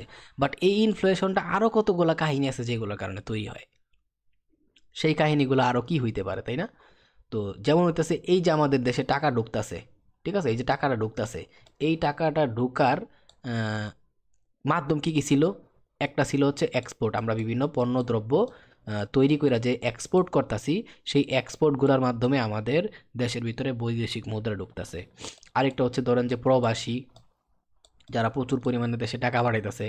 তারপর হচ্ছে ধরেন যে ফ্রিল্যান্সার আছে, ঠিক আছে, ফ্রিল্যান্সার আছে বিভিন্ন, যারা প্রচুর পরিমাণে ডলার বাইরে থেকে একদম নিয়ে আসতে পারতেছে। তো এরকম এরকম আরও ওয়ে আছে যে বিভিন্ন ধরনের প্রোডাক্ট ম্যাটেরিয়াল তৈরি করতেছে, কাঁচা ম্যাটেরিয়াল। আমি জানি না ঠিক বাংলাদেশ থেকে কী পরিমাণে র ম্যাটেরিয়াল বা কাঁচা ম্যাটেরিয়াল বাংলাদেশ থেকে এক্সপোর্ট করা হয়, বাট ধরেন যে এমন কতগুলো বিষয় আছে যেগুলা কি করতেছে আমাদের দেশের অনেক বড় একটা ভ্যালিউ অ্যাড করতেছে আমাদের দেশের রিজার্ভ কারেন্সি বাড়ার জন্য, তাই না?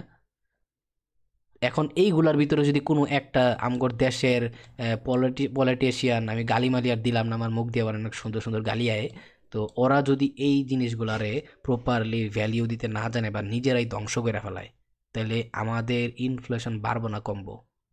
অবভিয়াসলি বাড়বো। কারণ দেখেন, এইগুলা যদি মনে করেন যে আমগর তো আমাদের হচ্ছে এইগুলা কি আমাদের আমরা রপ্তানি করতেছি, বাট এইগুলা ছাড়াও কি আমগর দেশে অনেক কিছুর ঘাটতি আছে না? আমরা আমদানি করি, যেমন পেঁয়াজ আমদানি করি বাইরের দেশ থেকে, ডাউল আমদানি করতেছি, আরও মানে টেকনোলজিক্যাল আরও বহুত কিছু আছে যেগুলো আমরা কি করতেছি, ইম্পোর্ট করতেছি। এই যে আমাদের ইম্পোর্ট যে করতেছি, ইম্পোর্টের পরিমাণ বাইরে যাইতেছে, মানে তার মানে কি আমাদের বাংলাদেশ থেকে ধরেন যে যেমন ইন্ডিয়ার ভিতরে অনেক পেঁয়াজ ডাল মেল আনতাম, অনেক টাকা কি ইন্ডিয়ার ভিতরে চলে যেত না? এগুলা কি গেছে? আমাদের দেশে রিজার্ভ কারেন্সি গেছে।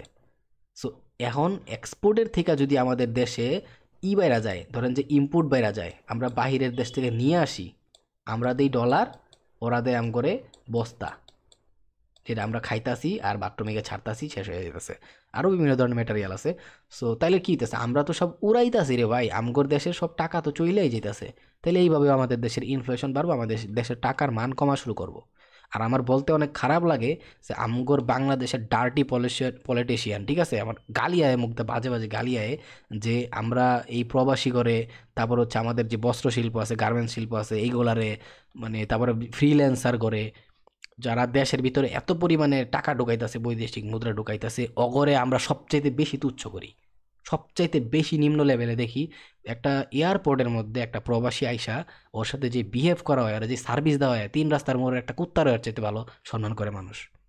অথচ দেশের অর্থনীতি টিকানোর পিছনে অনেক বড় ভূমিকা, বিশাল বড় ভূমিকা আছে এই প্রবাসীগর, ঠিক আছে, এই ফ্রিল্যান্সারগর, এই হচ্ছে এই গার্মেন্টস শিল্পের। এইগুলা যদি খালি জাস্ট 1 মাসের জন্য বন্ধ হয়ে যায় না, 1 মাস।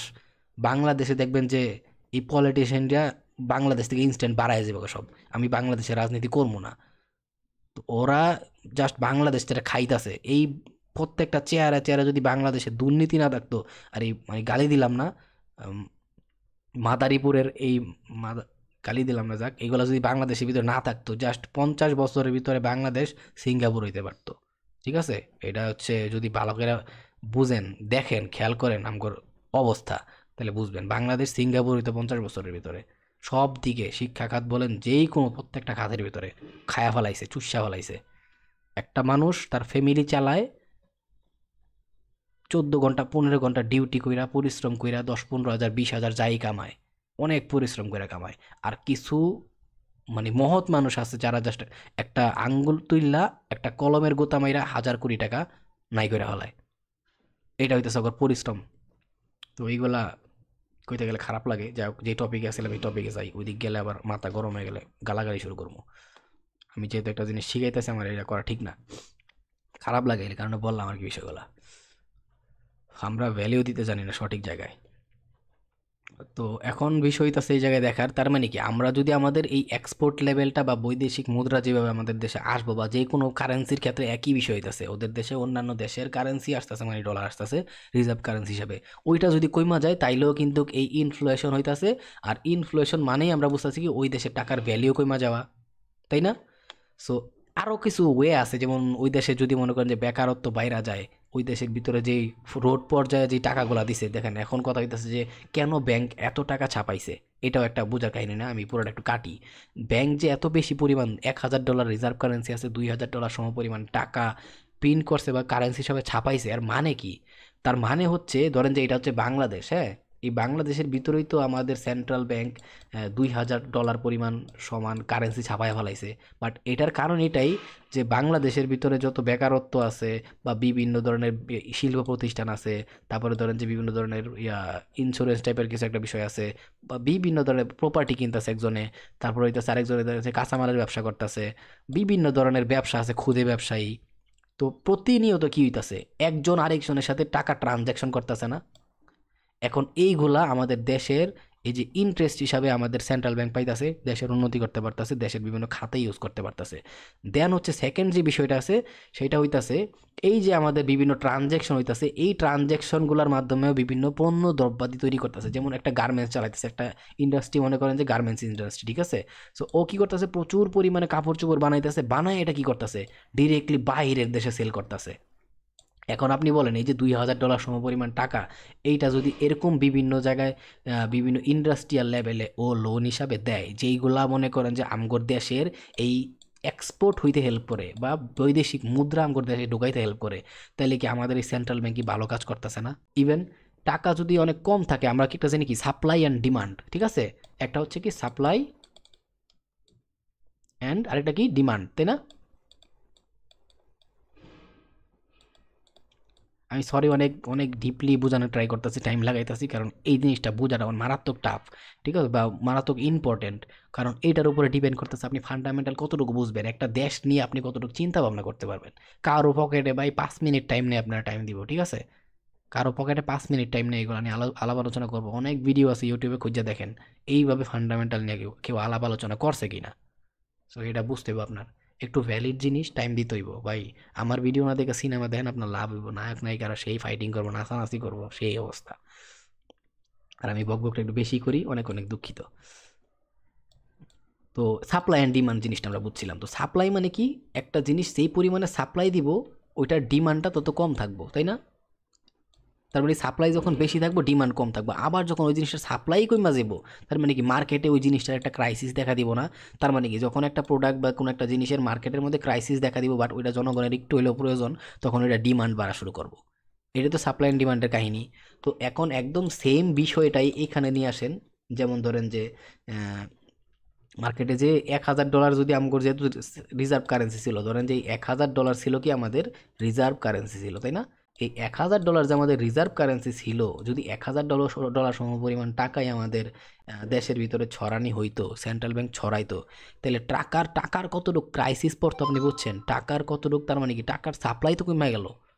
আমাদের কাছে দেশে আছেও রিজার্ভ কারেন্সি $1,000 সমপরিমাণের, আর রোড পর্যায়ে ছাড়ছেও $1,000 সমপরিমাণের টাকা।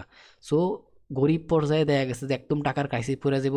তারপরে টাকা কম থাকাতে মানুষ কি করব, টাকার যেহেতু দাম বেশি থাকবো, মানুষ কেনাকাটা করতে ভয় পাবো। যে জায়গায় 1 কেজি চাল কিনবো, ওই জায়গায় চাল কিনবো হইতাছে আধা কেজি বা 1 পোয়া। এই যে ট্রানজ্যাকশন কম হইতাছে, তার মানে কি, যাগর কাছে প্রচুর টাকা আছে ওরা সেইভাবে চলতে পারবো, আর যাগর কাছে টাকা নাই ওরা একবেলা খায় আরেক বেলা খাইবো কিনা সেটা সম্ভাবনা নাই।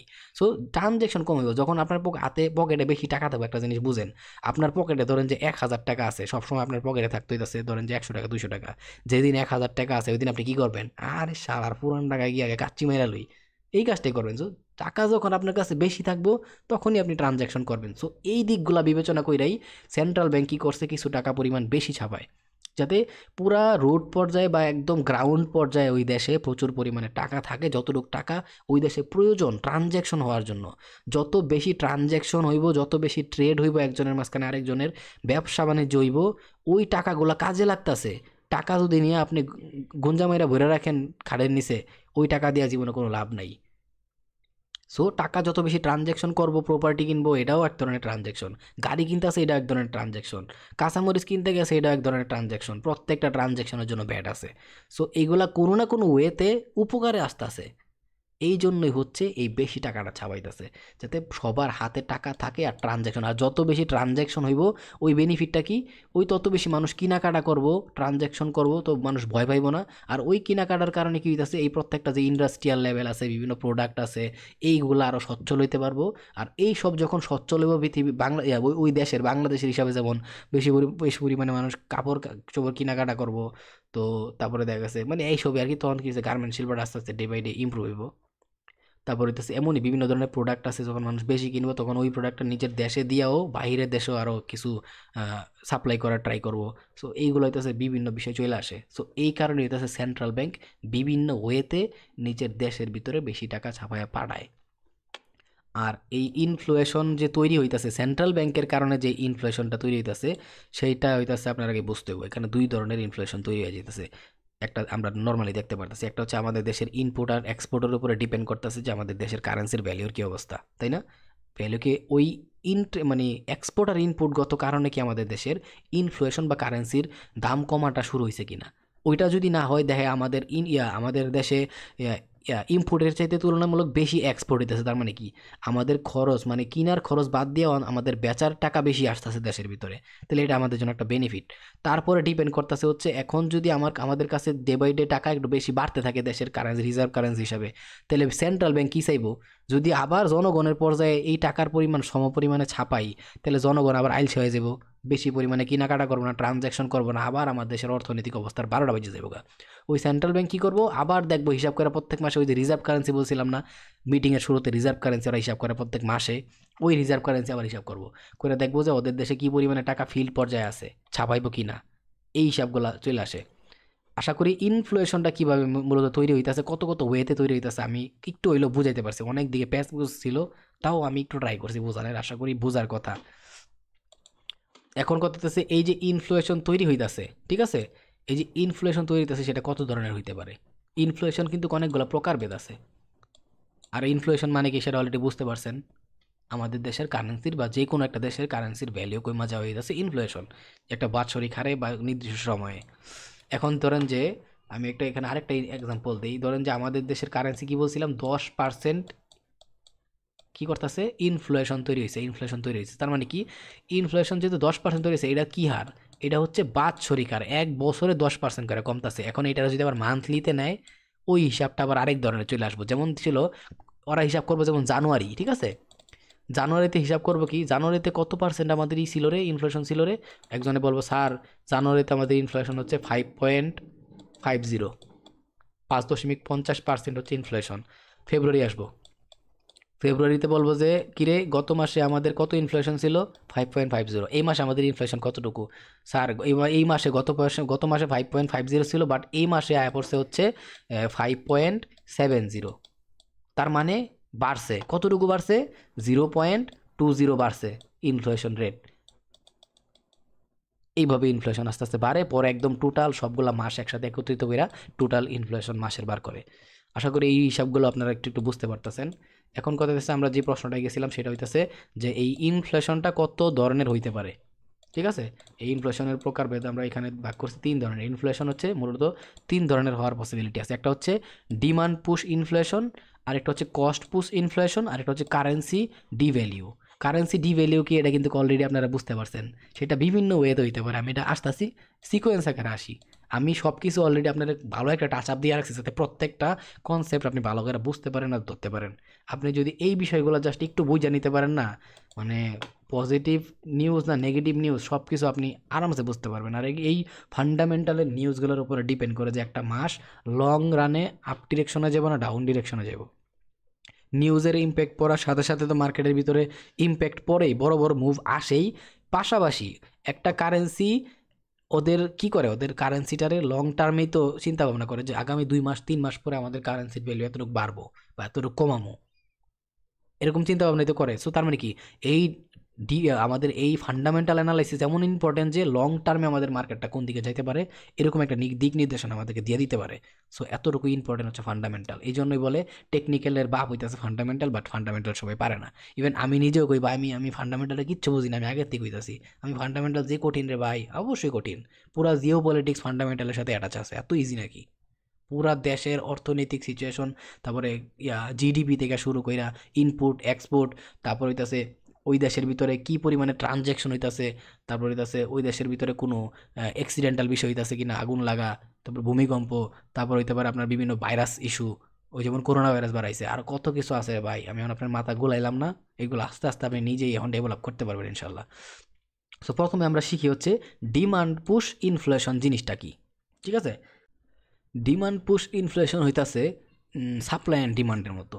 ঠিক আছে, যেমন সাপ্লাই অ্যান্ড ডিমান্ড মানে কিন্তু আমি বলছিলাম একটা জিনিসের সাপ্লাই যখন বেশি থাকে সেটা মার্কেট পর্যায়ে বেশি পরিমাণে ছড়ায় পড়ে, পরে কি ওইটা ডিমান্ডের তুলনায় যতটুকু পরিমাণ দরকার তার চেয়ে বেশি মার্কেটে অ্যাভেলেবেল থাকে, মানে কি ওটার ভ্যালিউ কম থাকে। তার মানে ওইটা ডিমান্ড কমা যায়। বাট ডিমান্ড পুশ মানে ডিমান্ড বাড়ায় দেয়, এইরকম টাইপের ইনফ্লেশন জিনিসটা কি? এটা হইতেছে আমাদের সাপ্লাই কম থাকে বা ডিমান্ড বেশি থাকে। যখন আমাদের কোনো একটা জিনিসের সাপ্লাই কমা যায় তখন ডিমান্ড বাইরা যায়, তাই না? যদি এটা প্রয়োজন থাকে, যেমন আমি ধরি যে আজকে বাজারের যে অবস্থা, ধরেন যে এটা বিশাল বড় একটা বাজার, এই বাজারের ভিতরে মানুষ আছে ধরেন যে শত শত মানুষ আছে।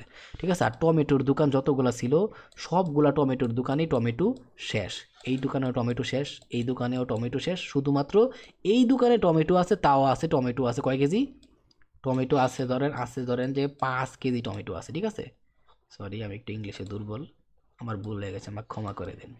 তো এই 5 কেজি টমেটো আছে, বাট এই 5 কেজি টমেটোর লেগা মানুষ কজন থাকার দরকার? 5 জন থেকে 7 জন যে কোনো কাছে বিক্রি করবো। বাট এই 5 কেজি টমেটোর লেগা মানুষ আইসে হইতাছে ধরেন যে অ্যারাউন্ড 100 জন। জাস্ট এক্সাম্পলের জন্য বলতাছি। এখন আপনি আমার কোন এই 5 কেজি টমেটোর লেগে যদি 100 জন লোক আয়া হানা দেয়, দোকানদারে কেউ আমার তো আজকে লারে লাভ পায়, বউয়ের লেখা লিপস্টিকও কিনা লয়ে যাবো আজকে। তো তখন ঘটনাটা কি হইতেছে, অটোমেটিক এই 5 কেজি টমেটো যদি আগে বিক্রি করতো 30 টাকা কেজি, এখনও এটার কেজি বাস হইতেছে 90 টাকা কেজি। তার মানে কি এখানে একটা ইনফ্লেশনের তৈরি হয়েছে না? এই ইনফ্লেশনটাই হইতেছে কি ডিমান্ড পুশ ইনফ্লেশন। মার্কেটের মধ্যে যে কোনো একটা জিনিসের যখন ঘাটতি বইরা যায় তখন সেটা ডিমান্ড অনেক বাইরা যায়, সেই কারণে যেই একটা ইনফ্লেশন দাম বাড়া কমার একটা বিষয় চলে আসে, সেইটা হইতেছে ডিমান্ড পুশ ইনফ্লেশন। ঠিক আছে, এইটা হইতেছে একটা ইনফ্লেশন হওয়ার কাহিনী। আরেকটা ধরনের ইনফ্লেশন হইতাছে যে কস্ট পুশ ইনফ্লেশন। এই কস্ট পুশ ইনফ্লেশন জিনিসটা কি? সেটা হইতেছে কিনার ক্ষেত্রে। ধরেন যে আপনি কোনো একটা জিনিস কিনবেন, হ্যাঁ, সেটা কিনা আপনি কিছু একটা তৈরি করে আরও কিছু একটা বানাইবেন, তারপরে ওইটা বিক্রি করে আপনি লাভবান হবেন বা প্রফিটেবল হবেন। বাট যেই জিনিসটা কিনা র ম্যাটেরিয়াল, যে জিনিসটা কিনা আপনি একটা জিনিস বানাইবেন, সেইটারে যদি দাম বেড়ে যায় আপনার প্রোডাক্টের দামে বেচতে হবে না। সাপোজ ধরেন এটা একটা নুডলস কোম্পানি, ঠিক আছে, এটা হচ্ছে একটা নুডলস কোম্পানি। সো এই নুডলস কোম্পানি কি করে, ও নুডলস বানানোর লেগে ময়দা টয়দা এসব যেই প্রোডাক্টের উপরে ডিপেন্ড করে, আমি জানি না ঠিক নুডলস কী দিয়া বানায়। ও ধরেন যে আটা ময়দা বা এমন টাইপের কোনো একটা বা ভুট্টা টুট্টা কেমন এমন কোনো একটা কিছুর উপরে ডিপেন্ড করতেছে। হ্যাঁ, এখন ওই র ম্যাটেরিয়াল যেটা যেটা দিয়া এই নুডলসটা বানাইবো, ওইটারই দাম যদি আগের থেকে বাইরা যায়, ঠিক আছে, ওইটার দাম যদি আগের থেকে বাইরা যায়, তাহলে কি ওই এই নুডলসের প্যাকেটের দাম বাড়াইতে কি ওই বাধ্য হইল না? প্রাইসটা বাড়াইতে বাধ্য হইল না? এইটাই হইতাছে কস্ট পুশ ইনফ্লেশন। ঠিক আছে, একটা জিনিস যেটা ম্যাটেরিয়াল দিয়ে আমি তৈরি করবো সেটার দামটা যদি কোনো কারণে বাইরা যায়, পরবর্তীতে কি হইতাছে আমার সেইটা আমার যে প্রোডাক্টটা সেল করে আমি আর্ন করবো সেটার উপরেও একটা ইফেক্ট ফেলতেছে। আমার কস্ট বেশি, আমার প্রোডাক্টটা বেচতে হবে একটু বেশি দামে। যেমন ধরেন যে ওই যে অয়েল আছে, ঠিক আছে, বিভিন্ন ধরনের তেল আছে, তো এটা কিন্তু পৃথিবীতে একটা সীমিত লিমিটেড, আবার অন্যান্য জায়গা থেকে আনতে হয় ইম্পোর্ট কইরা।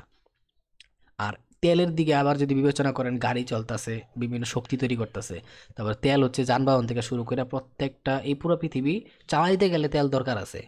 কারণ আমরা তো কিছু একটা এনার্জি দরকার আছে পৃথিবীর সব কিছু চালাইতে গেলে, সেটা বিদ্যুৎ হোক, যে কোনো জিনিস হোক, গাড়ি মালি যা হোক।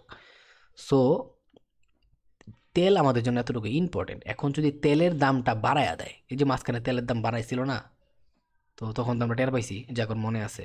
সো এই যে তেলের দামটা যদি বাড়ায় দেয়, তাহলে এখন বাস যে চালায় ওদের তেলের দাম বাইরে গেছে, ওরা আগে যদি রাখতো 5 টাকা, এখন রাখবো 10 টাকা, রাখবো না? কারণ কি, ওরা যে তেলটা চালাইতেছে ওই তেলের দামই তো বাইরে গেছে, তেল দিয়ে তেল বইরাই তো গাড়ি চালাইবো। সেম এই বিষয়গুলো, কস্ট পুশ ইনফ্লেশন। আপনি একটা জিনিস বানাইতে গিয়া ওই যেই জিনিসের উপর ডিপেন্ড করে বানাইবেন, ওই জিনিসটার যদি দাম বাইরে যায় সেটার ক্ষেত্রে কস্ট বেড়ে গেল না, এই কস্টের পুশ ইনফ্লেশনের কারণে এক ধরনের ইনফ্লেশন তৈরি হইতেছে। এই বিষয়টাই আর কি। আমি জানি না কত বুঝাইতে পারছি, বাট ট্রাই করতেছি। বাট এইখানে হইতেছে আর একটা মেইন ইম্পর্টেন্ট জিনিস চলে আসে, যে কারেন্সি ডিভ্যালিউ, এটাও কিন্তু এক ধরনের ইনফ্লেশন। কেমন ধরনের ইনফ্লেশন? ধরেন এই যে আমি অনেকগুলো খাত বললাম না, আমাদের এক্সপোর্ট লেভেল, তারপর হইতেছে আমাদের আরও বৈদেশিক মুদ্রা কীভাবে ঢোকে, ফ্রিল্যান্সাররা ঢুকাইতেছে, প্রবাসীরা ঢুকাইতেছে, তাই না? আরও বিভিন্ন ওয়ে আছে। সো এই যে এতভাবে আমাদের দেশের ভিতরে টাকা ঢুকতেছে, হ্যাঁ, ওই গোলার ভিতরে কোনো একটার ভিতরে যদি ইফেক্ট পড়ে, তাহলে আমাদের কারেন্সি ডিভ্যালু হয়ে যাবো না, আস্তে আস্তে কারেন্সির ভ্যালিউ কমা কমা শুরু করবো। এটা গেল একটা। কারণ আমাদের তো যেই পরিমাণে আমরা ইম্পোর্ট করতেছি, চাইল ডাইল বা যাই লাগুক আমাদের নিত্য প্রয়োজনীয় প্রোডাক্ট, ওইগুলো তো আমরা আনতে হইতাছি, না তো আমরা আমাদের দেশ কন্ট্রোল করতে পারতাম না। তার উপরে যদি আমার দেশে যে পরিমাণ টাকা ঢোকার কথা, যেটা দিয়ে আমরা ইন্টারন্যাশনাল ট্রানজ্যাকশনগুলো ম্যানেজ করতাম, আমাদের দেশের কারেন্সির ভ্যালু যাতে না কমে, বাট আমরা ঠিকই কিনতাছি, বাট আমরা যে বেচমু টাকা কামামু, ওই জিনিসটার থেকে একটা জিনিস কমে গেল। এটা আমাদের জন্য কারেন্সি ডিভ্যালু হওয়ার অন্যতম একটা কারণ। তারপরে ডিপেন্ড করতেছি কারেন্সি ডিভ্যালুয়ের হওয়ার উপরে হচ্ছে আমাদের দেশের ডার্টি পলিউশন, মানে মানে কি কমু, ডার্টি পলিটিশিয়ান, ঠিক আছে? আমি মানে মানে মানে পলিউশন কইতে আমার অনেক ইচ্ছা করে এগুলো, সত্যি কথা যেটা আমার মুখ দিয়ে আইছিল। তো এটারে পলিটিশিয়ান করাটা ঠিক না, প্রত্যেকটা চেয়ারে চেয়ারে দুর্নীতি। সো যেই খাতগুলা বা যেই জিনিসগুলা আমাদের দেশের ভিতরে অর্থনৈতিকভাবে অনেক বড় বড় ভূমিকা ফেলাইতেছে, এটা পৃথিবীর সব দেশের জন্য, নট অনলি আমাদের দেশ, ঠিক আছে? পৃথিবীর, আমি যেই টপিকটা নিয়ে কথা বলতেছি সেন্ট্রাল ব্যাংকে, পৃথিবীর প্রত্যেকটা দেশের সেন্ট্রাল ব্যাংক সেম জিনিসগুলোর উপরে ভ্যালিউ দেয়। আমি একদম লেভেল থেকে আপনারা বুঝাইতেছি ফান্ডামেন্টাল, এইটা দুনিয়ার কেউ বুঝাইবো না, ওকে? সো মনোযোগ দেওয়া ট্রাই করেন বা বোঝার ট্রাই করেন, আপনি যদি বুঝেন তাইলে আনাফ। সো এই যে আমাদের দেশের যেই ইম্প্যাক্ট ফেলে, যেই অর্থনৈতিক খাতগুলা, যেমন হইতেছে আমি বললাম মাত্র, যে বস্ত্র শিল্প, গার্মেন্টস, এখন যদি আমাদের দেশের পলিটিশিয়ান লেভেল থেকে গার্মেন্টসকে চান্দা তুলে, অথবা এই যে যারা গার্মেন্টস চালাইতেছে মালিকরা, ওগর লাভ কম থাকে, ওগর চাইতে বেশি, ওগর থেকে বেশি টাকা ধরেন যে তুইলা নেওয়া যায়, কি বলে এটারে, ব্যাট নেওয়া যায় প্রচুর পরিমাণে। তাহলে আপনি একটা জিনিস কল্পনা করেন, আপনি একটা ব্যবসা করতেছেন, আপনার যদি লাভই না থাকে বা সীমিত পরিমাণ লাভ থাকে, এত টাকা খরচ করে, যে পরিমাণ টাকা আপনি অন্য জায়গায় ইনভেস্ট করলে আসে বেশি কামাইতে পারবেন, আপনি কি ওই কাজটা করবেন? করবেন না। তার মানে কি, আমাদের দেশে বড় সড়ো একটা অর্থনৈতিক ইম্প্যাক্ট পড়তেছে গার্মেন্টস শিল্পর কারণে, বাট ওইখানে মানে ওইখানে হয়তো বা অনেকে বেতনে নেওয়া ইস্যু ভুগতেছে।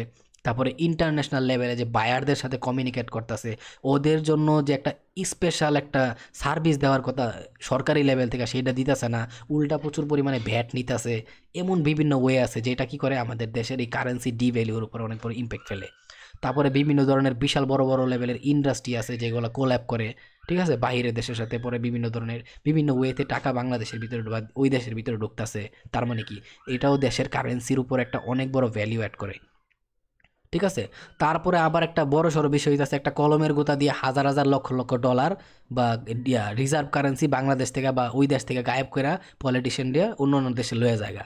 এটাও আমাদের দেশের কারেন্সি ডিভ্যালিউ হওয়ার অন্যতম একটা কারণ। যেমন ওই যে শেখ হাসিনা শুনছিলাম 1 লক্ষ কত কোটি টাকা জানি গায়েব করে লাইছে, এটার ধাক্কাটা মানে।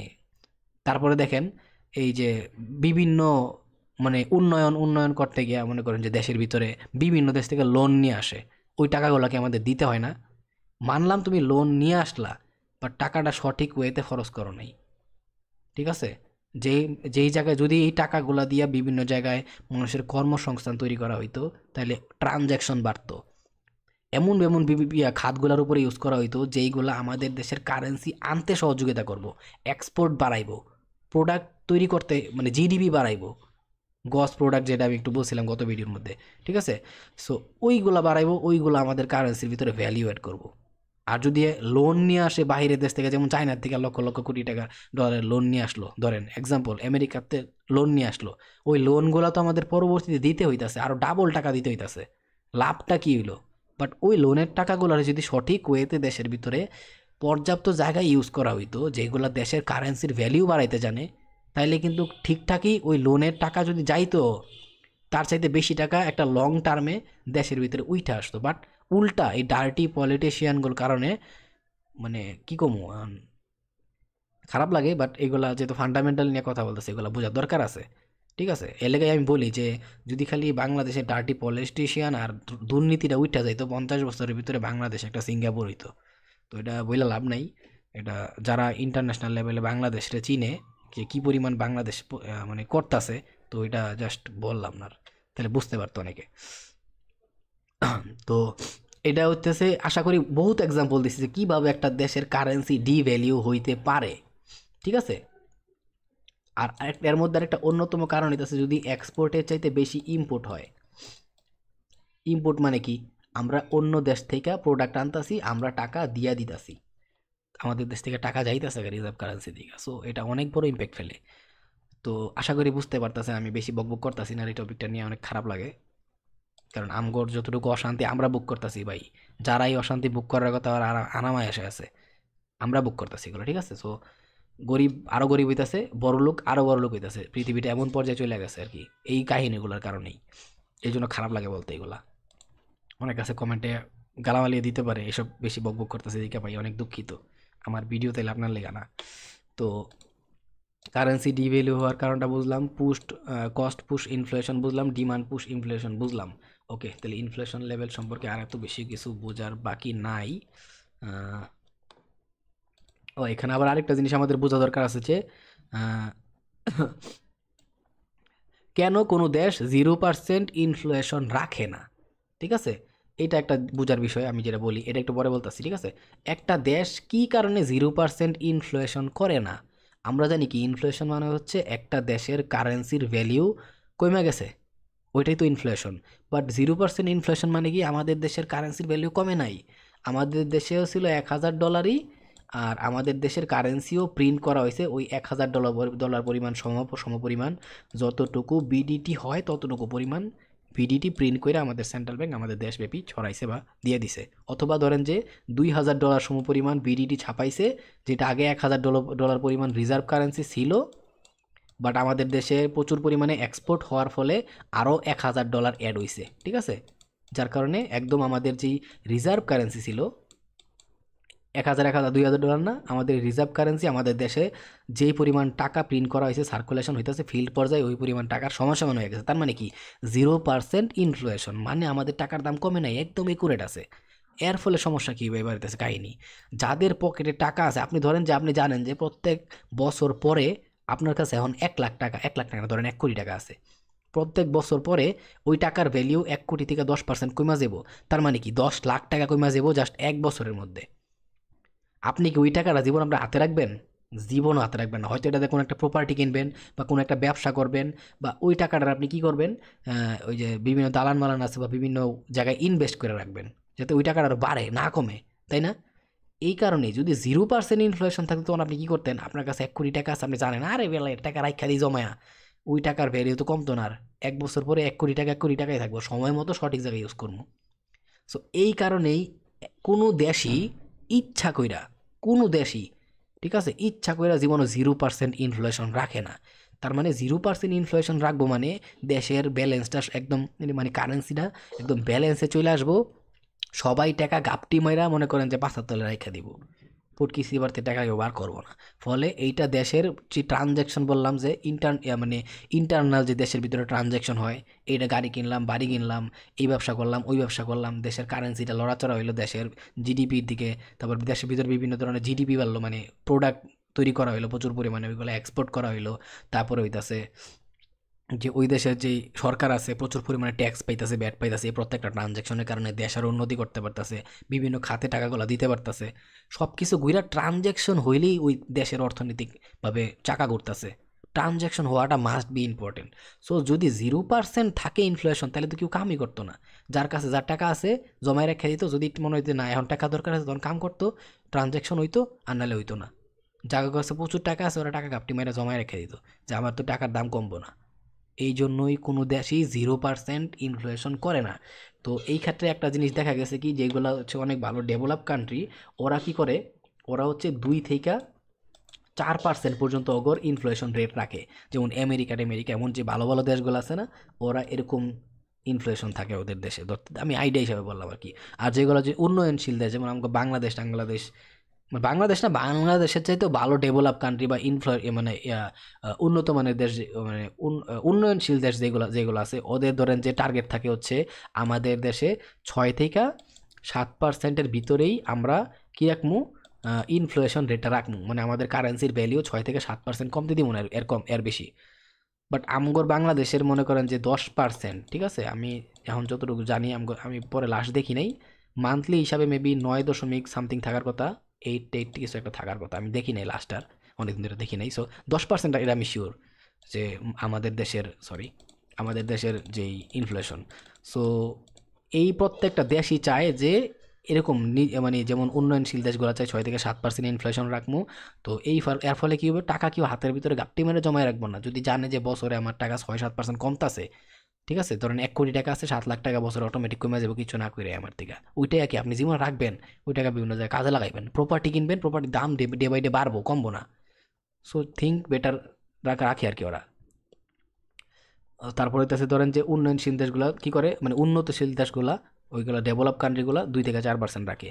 আর এইগুলা ছাড়া যদি কোনো দেশে 10% চইলা যায় ইনফ্লেশন, 10% বা তারও বেশি, 11, 12, 13, 14, 15, 20, যেমন পাকিস্তানে মেবি কত আমি খেয়াল করি নাই, 28-30-এর কাছাকাছি হওয়ার কথা মেবি, আমি জানি না ঠিক, যেটা জানি না কোনো লাভ নাই, বাট এরকমই হওয়ার কথা।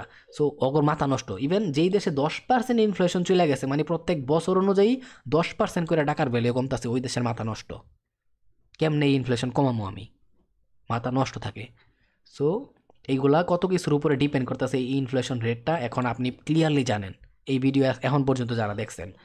তো এই কারণে এইটাই বললাম যে ইনফ্লেশনটা কন্ট্রোলে রাখাটা কতটুকু ইম্পর্টেন্ট। এখন আমি যে বিষয়টা আলোচনা করবো সেটা হচ্ছে এইটা, যে একটা দেশের এই সেন্ট্রাল ব্যাংকের ইন্টারেস্ট রেটের সাথে, হ্যাঁ, এই ইনফ্লেশন রেটের সম্পর্কটা কি, মানে এটাই বোঝাতে চাইলাম এই লাইন দিয়া, যে একটা দেশের যে দেশে, মানে এই লাইনটা দিয়ে আমি এটাই বোঝাতে চাইলাম যে একটা দেশের যে সেন্ট্রাল ব্যাংক আছে, ওই সেন্ট্রাল ব্যাংকের সাথে ওই দেশের যে ইন্টারেস্ট রেট সেট করে সেন্ট্রাল ব্যাংক থেকে, ওই দুইটার সম্পর্কটা কি, এইটা মারাত্মক লেভেলের ইম্পর্টেন্ট। বাট এই টপিকটা নিয়ে আমার মনে হয় যে আমি একটু পরে আলাপ আলোচনা করলে ভালো হয়, ঠিক আছে, কারণ আমি একটু ওইদিকে যাই একবার। দেখেন, আমি এই টপিকটা একটু পরে আলোচনা করতেছি, কারণ ইন্টারেস্ট রেট যেহেতু আছে, এই সেন্ট্রাল ব্যাংকে কইছি না বিভিন্নভাবে ম্যানিপুলেশন করে নিজের দেশের কারেন্সিটারে, কেমনে করে, সেন্ট্রাল ব্যাংকের সবচাইতে বড় অস্ত্র হইতাছে এই ইন্টারেস্ট রেট, ঠিক আছে। যেমন মাইয়াগোর কাছে একটা অস্ত্র আছে না, কঠিন অস্ত্র, চোখের পানি, আমি বাপের ভাই জামুগা। তো এটা হইতাছে ওই অস্ত্র, সেন্ট্রাল ব্যাংকের অস্ত্র।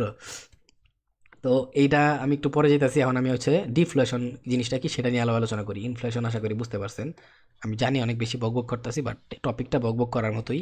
ভিডিওটা ভাবছিলাম ছোট হইব, বাট এত ছোট হইব না। আমি ভিডিও বানালে ভাই বড় হয়ে জায়গা, আমার ভুল হয়ে গেছে, আমার মাফ করে দেন ভাই, আমার ক্ষমা করে দেন। তো এখন আমরা জানবো হচ্ছে ডিফ্লেশন জিনিসটা কি। ওকে, আমি একটু নিচের দিকে আসি, গলা ভেঙে গেছে, জ্বর ওইটা রয়েছে, যদি কেউ বুঝতে সমস্যা হয় তাহলে ভাই আমি অনেক দুঃখিত। আমি ট্রাই করতেছি বলার মতো, গলায় যতটুকু আওয়াজ আছে ততটুকু দিয়েই, ঠিক আছে। এখন কথা হইতাছে যে ডিফ্লেশনটা কি। ডিফ্লেশন হইতাছে যে একটা দেশের কারেন্সির ভ্যালিউ কতটুকু বাড়ছে, অথবা একটা দেশের কারেন্সির ভ্যালিউ যদি বাড়ে, সেটাই হইতাছে ডিফ্লেশন, মানে ইনফ্লেশনের উল্টা। ইনফ্লেশন ছিল কি, একটা দেশের কারেন্সির ভ্যালু যদি কমে সেটা ইনফ্লেশন, আর ডিফ্লেশন হইতাছে একটা দেশের কারেন্সির ভ্যালু যদি বাড়ে সেটা ডিফ্লেশন। আর ডিফ্লেশন রেট কি, কতটুকু পরিমাণ বাড়ছে, তার মানে একটা দেশের কারেন্সির ভ্যালিউ কতটুকু পরিমাণ বাড়ছে সেটা হইতাছে কি, ডিফ্লেশন রেট। আশা করি এতটুকু বোঝার বাকি নাই, ডিফ্লেশন জিনিসটা কি বুঝে গেছেন। এখন এখন ডিফ্লেশন জিনিসটা আপনার হিসাবে কি অনেক ভালো, কারণ কি আমাদের দেশের কারেন্সি বাড়ছে, তাহলে তো ডিফ্লেশন ভালো। কিন্তু অ্যাকচুয়ালিতে না, ডিফ্লেশন হইতাছে এমন মানে ক্ষতিকর একটা জিনিস, বা এত ক্ষতিকর যে একটা কারেন্সির ভ্যালিউ বা একটা কারেন্সির ডেট করে দিতে পারে। সেটা কিভাবে আমি একটু এখন এখানে বোঝানোর চেষ্টা করি। সেইটা হইতেছে, আমি মাত্র কি বলছিলাম, জাস্ট 0% যদি প্রত্যেক বছরে আপনার আহ, এই কারেন্সির ভ্যালিউ না কমে, মানে 0%ই থাকে, যা ছিল তাই থাকে, সবাই গাপটি মেরে টাকা জমাইবো, তাই না? যে আমার কারেন্সির ভ্যালিউ তো কমতেছে না, আমি আমার কাছে জমায় রাখা দিই, যখন সঠিক ওয়ে হইব, টাইম হইব, তখন আমি টাকাটা ইউজ করবো, মানে ট্রানজ্যাকশন কমে গেল। এখন ওই জায়গায় যদি আপনি উল্টা শুনেন যে আপনার দেশের যে আছে, ওই কি আছে যে ডিফ্লেশন হইতাছে, উল্টা কি 5% কইরা প্রত্যেক বছরে টাকার ভ্যালু বাড়তাছে, তখন আপনি কি করবেন? তখন আপনি খালি চিন্তা করেন, বাইরে ভাই, আমার তো এর লাগায়া, আমার কাছে অলরেডি আছে 1 কোটি টাকা, আমি এক বছরে 1 কোটি টাকা যদি আমার অ্যাকাউন্টে ফালাইয়া রাখি, তাও তো আমার দেখা গেছে যে আমার 1 কোটি রয়ে গেল, লগে আরো 5% বাইরা যাবো, মানে কি 5 লাখ টাকা বাড়বো, জাস্ট এক বছরের ভিতরে অটোমেটিক খায়া না বই আনা। আর আমার টাকার ভ্যালিউ বাড়তেছে, মানে কি এই ইনকামটা হারাম না, আমার টাকার ভ্যালিউ বাড়তেছে, হালাল ওই ইনকাম, সবাই তখন পুটকির চিপায় টাকা লোকায় রাখবো। এই জন্য হইতেছে ডিফ্লেশন মারাত্মক ক্ষতিকর। টাকার ভ্যালিউ না কমা সত্ত্বেই সবাই টাকা জমায় রেখে দিত, আর যদি টাকার ভ্যালিউ বাড়ে, তাহলে সবাই স্বর্ণ, তারপরে গাড়ি বাড়ি এগুলা কিনবো না, টাকা চিপায় রেখে দিব খালি। ফলে কি হইব, ওই দেশের ট্রানজ্যাকশন কইমা যাইব, ওই দেশে ধরেন যে এই যে ফলমূল কেনাকাটা করব, তারপরে হচ্ছে কাপড় চোপড় কিনবো, গাড়ি বাড়ি কিনবো, তারপরে বিভিন্ন ধরনের ট্রানজ্যাকশন আছে, বিভিন্ন জায়গায় আসা যাওয়া করব, এমন যত খরচগুলো আছে সেগুলো কইমা আসবো। আর এই ট্রানজ্যাকশনের উপরে ভ্যাট পাইতেছে, ট্যাক্স পাইতেছে সরকার, বিভিন্ন দেশের বিভিন্ন খাতে ইউজ করতেছে। তারপরে এই ট্রানজ্যাকশনগুলোর কারণে কি হইতাছে, দেশের বিভিন্ন ধরনের ইন্ডাস্ট্রিয়াল লেভেলগুলো চলতেছে, পরে ফলে কি হইতাছে, বিভিন্ন প্রোডাক্ট তৈরি হইতাছে, জিডিপি তৈরি হইতাছে প্রচুর পরিমাণে ট্রানজ্যাকশনের ফলে, দেশের ভিতরে বৈদেশিক মুদ্রা ঢুকতাছে এক্সপোর্টের ফলে, দেশের অর্থনীতির ভ্যালিউ বাড়তাছে। তো কি হইব, কিছু সময় যদি এনি বাই চান্স এই ডিফ্লুয়েশনটা হইয়াও যায়, দেশের কারেন্সির ভ্যালিউ বাইরেও যায়, বাট একটা লম্বা সময় পরে এই যে দেশের ভিতরেই, আমরা বাইরের থেকে আমগর হিসাব নিকাশ ঠিক আছে, দেশের কারেন্সির ভ্যালিউ বাড়লো, বাট দেশের ভিতরেই যে গোলমালটা লাগবো, এইটাই হচ্ছে সবচেয়ে বড় গোলমাল। হয়তো বা আজকে আপনার দেশে 5% কারেন্সির ভ্যালিউ বাইরে গেছে, আপনি যদি কালকার থেকে না, মানে কাজ কাম না করেন, তখন আপনি আর বাইরের দেশে কি এক্সপোর্ট করবেন, আপনার দেশের কারেন্সি বাড়বই কেমনে দাম। বাট আপনি তো প্রতিনিয়ত বাইরের দেশ থেকে বিভিন্ন জিনিস দেশের ভিতরে ইম্পোর্ট করতেছেন আপনার দেশ চালানোর লেগা, তাই না? সাপোজ ধরেন একটা লোকে দিন আনে দিন খায়, ওই যদি 2 দিন কামে না যায়, পরে কি খাইবো? সেম বিষয়টাতে সেইটা এরকম হয়ে যাব। এই কারণে ডিফ্লেশন আরও মারাত্মক ক্ষতিকর। এই কারণেই প্রত্যেকটা দেশ কি করে, নিজেদের দেশে বললাম না 2 থেকে 4% ইনফ্লেশন যাতে থাকে, এটা চায়। হালকা যদি দেশের মানে না কমে, ওই যে দেশের টাকার ভ্যালিউ না কমে, তাহলে তো সমস্যা আছে, ওই যে সবাই ঘাপটি মেরে বয়ে থাকবো আর ট্রানজ্যাকশন করবো না, কাজ কাম করবো না। ফলে কি হইবো, একটা রাতারাতি দেখা যাচ্ছে একটু বাইরেও একটা নির্দিষ্ট সময় পরে দেশের কারেন্সির ভ্যালু বা অর্থনীতি একবারে ধসে পড়বো। তো এটা হচ্ছে অনেক বড় একটা প্রবলেম। আশা করি যে ডিফ্লেশনের ক্ষতিকারক কি জিনিসটা, কি কেমন ক্ষতি করে সেটা আপনি বুঝছেন। তারপর হচ্ছে ডিফ্লেশন জিনিসটা কি সেটাও বুঝছেন। আর এই ইনফ্লেশন আর ডিফ্লেশন সম্পর্কে কারো কোনো ডাউট নেই, আমি যে পরিমাণে বকবক করছি, এত কাউ কাউ করার পরে কারোর মাথায় ঢুকে না এমন মানুষ থাকার কথা না। এখন কথা হচ্ছে যে এই ইন্টারেস্ট রেট, ঠিক আছে, ইন্টারেস্ট রেট যেটা আরও মারাত্মক ইম্পর্টেন্ট, এইটাই হইতাছে ওই জিনিস যেটা আমরা প্রত্যেকটা নিউজের ভিতরে দেখতে হয় আমগর, এই যে ফরেক্সের নিউজগুলো পাই। আর এই ইন্টারেস্ট রেটটা কে সেট করে? আমাদের দেশের কারেন্সির বাপ, সেন্ট্রাল ব্যাংক। এখন কথা হইতেছে মেইন টপিকের ভিতরে আমরা আইসি, আর এই জায়গায় এইটা নিয়ে আমাদের আলাপ আলোচনা করা অনেক অনেক গুরুত্বপূর্ণ, ঠিক আছে? এখন আমরা টোটালি জানবো হইতাছে এই যে আমাদের সেন্ট্রাল ব্যাংক লেভেল থেকে যে একটা ইন্টারেস্ট রেট সেট করতেছে, এইটার পিছনে কাহিনীটা কি, বা এই ইন্টারেস্ট রেট তো আমরা এটা বুঝলাম যে, আমরা বুঝলাম যে প্রত্যেক বাৎসরিক হার হিসাবে একটা সেন্ট্রাল ব্যাংক তার দেশের কারেন্সির জন্য এই যে কারেন্সি ছাপাইছে, ইয়া রিজার্ভ কারেন্সি অনুযায়ী যত এই পরিমাণ আছে প্রিন্ট করছে, কইরা কার কারে দিছে, প্রত্যেকটা প্রাইভেট ব্যাংকের কাছে দিয়ে দিছে ইন্টারেস্ট রেট একটা নির্দিষ্ট ফিক্স করে, তাই না? ধরি 5%। তার মানে এই প্রাইভেট ব্যাংকগুলা জাগরেই যেমনি লোন দেখ নাকে প্রত্যেক বছরের হিসাবে 5% ইন্টারেস্ট দিব সেন্ট্রাল ব্যাংকের, এটাই হচ্ছে সেন্ট্রাল ব্যাংকের দায়িত্ব এতটুকুই। বাট এই যে ইন্টারেস্ট রেট সেট করতেছে, এই যে মিটিং করতেছে, ইন্টারেস্ট রেট সেট করতেছে, এই মিটিংয়ের অন্যতম একটা ইম্পর্টেন্ট কারণই হচ্ছে এইটা, ঠিক আছে? যে এই মিটিং কইরা দেখবো যে দেশে রিজার্ভ কারেন্সি ইনফ্লেশন অবস্থায় আছে না ডিফ্লেশন অবস্থায় আছে, কি পরিমাণে টাকা ছাপাইবো কিনা, আর বা এটা একটু পরে আসতেছে, আমি এটা অনেক ইম্পর্টেন্ট টপিক। সো কি পরিমাণে রিজার্ভ কারেন্সি আছে, আর রিজার্ভ কারেন্সি অনুসারে ফিল্ড পর্যায়ে কি পরিমাণে টাকা আছে, এই যে সব কিছু বিবেচনা করছে, করার পরে হয় দেখবো যে ওর যেই বর্তমানের ইন্টারেস্ট আছে বা গত রানিং যেই ইন্টারেস্ট আছে ওইটা কি বর্তমানের কারেন্সির সিচুয়েশন অবস্থায় ঠিক আছে কিনা। ঠিক আছে, মানে এটা হচ্ছে এমন একটা অস্ত্র, যদি ওই কারেন্সির ভ্যালিউটা ডিভ্যালিউ হয়ে থাকে, মানে ইনফ্লেশন বেশি পরিমাণেও বাইরা থাকে, তাহলে ওই ইনফ্লেশন রে এত বাড়ার থেকে কমায় আনার পসিবিলিটি আছে। কিসের মাধ্যমে? এই ইন্টারেস্ট রেট সেট করার মাধ্যমে। এটা কিভাবে করে আমি এখনও ক্লিয়ারলি বুঝাবো, সমস্যা নাই। তো আবার যদি ডিফ্লেশন অবস্থায় থাকে ওইটার ভিতরে ইনফ্লেশন বাড়াই দেওয়ার পরিমাণ বাড়াই দিলে কি হবে, মানুষের টাকা পয়সা জমাইবো না, প্রচুর পরিমাণে কাম কাজ করবো, ট্রানজ্যাকশন করবো। সো আশা করি বিষয়গুলো বুঝতে পারতেছেন। তো এই ইনফ্লেশন ডিফ্লেশন সব কিছু দেশের অর্থনীতিটা ম্যানেজমেন্ট করার জন্যই এই ইন্টারেস্ট রেটটা সেট করে, একটা হাতিয়ার হিসাবে ইউজ করে সেন্ট্রাল ব্যাংক। তো এবার হচ্ছে আমরা আলাপ আলোচনা করবো এই সেন্ট্রাল ব্যাংকের ইন্টারেস্ট রেটের উপরে। আর আরেকটা বিষয় বইলা রাখি, আমি মাত্র কিন্তু একটা প্রশ্ন দেখাইছিলাম যে এই যে একটা দেশের সেন্ট্রাল ব্যাংকের ইন্টারেস্ট রেটের সাথে এই ইনফ্লেশনের কি সম্পর্ক। এইবারের এই যে সেন্ট্রাল ব্যাংকের ইন্টারেস্ট রেট নিয়ে কথা বলবো না, ওই জায়গায় এই প্রশ্নটার আনসারও ক্লিয়ারলি পাওয়া যাবেন। ঠিক আছে, সো আমি একটু ইন্টারেস্ট রেটের দিকে আসি। ওকে, ইন্টারেস্ট রেটের দিকে আসলাম। আমি এখন যেই টপিকটা নিয়ে কথা বলতেছি সেটা হচ্ছে সেন্ট্রাল ব্যাংক লেভেল থেকে ইন্টারেস্ট রেট। এখন ইন্টারেস্ট রেটটা কেন তৈরি করা হইতেছে সেটা আমাদের বোঝা উচিত। সাপোজ ধরেন আমাদের দেশের ভিতরে আমরা কি জানি, প্রচুর পরিমাণে জিডিপি তৈরি হইলে বা প্রোডাক্ট তৈরি হইলে আমাদের দেশটা প্রচুর পরিমাণে, বা প্রত্যেকটা দেশের কারেন্সির ক্ষেত্রে সেম নিয়ম। ওকে, কি করব, প্রচুর পরিমাণে প্রোডাক্ট উৎপন্ন করতে পারবো আর এক্সপোর্ট করতে পারবো, এতটুকু তো আমরা ক্লিয়ার বুঝছি। বাট প্রচুর পরিমাণে প্রোডাক্ট যে তৈরি করব, এর জন্য কি লাগবো? টাকা লাগবো না সবার হাত পর্যায়ে? আর আমরা কি জানি, সেন্ট্রাল ব্যাংক অলরেডি একটা কাজ করে, সেটা হচ্ছে টাকা ছাপানো।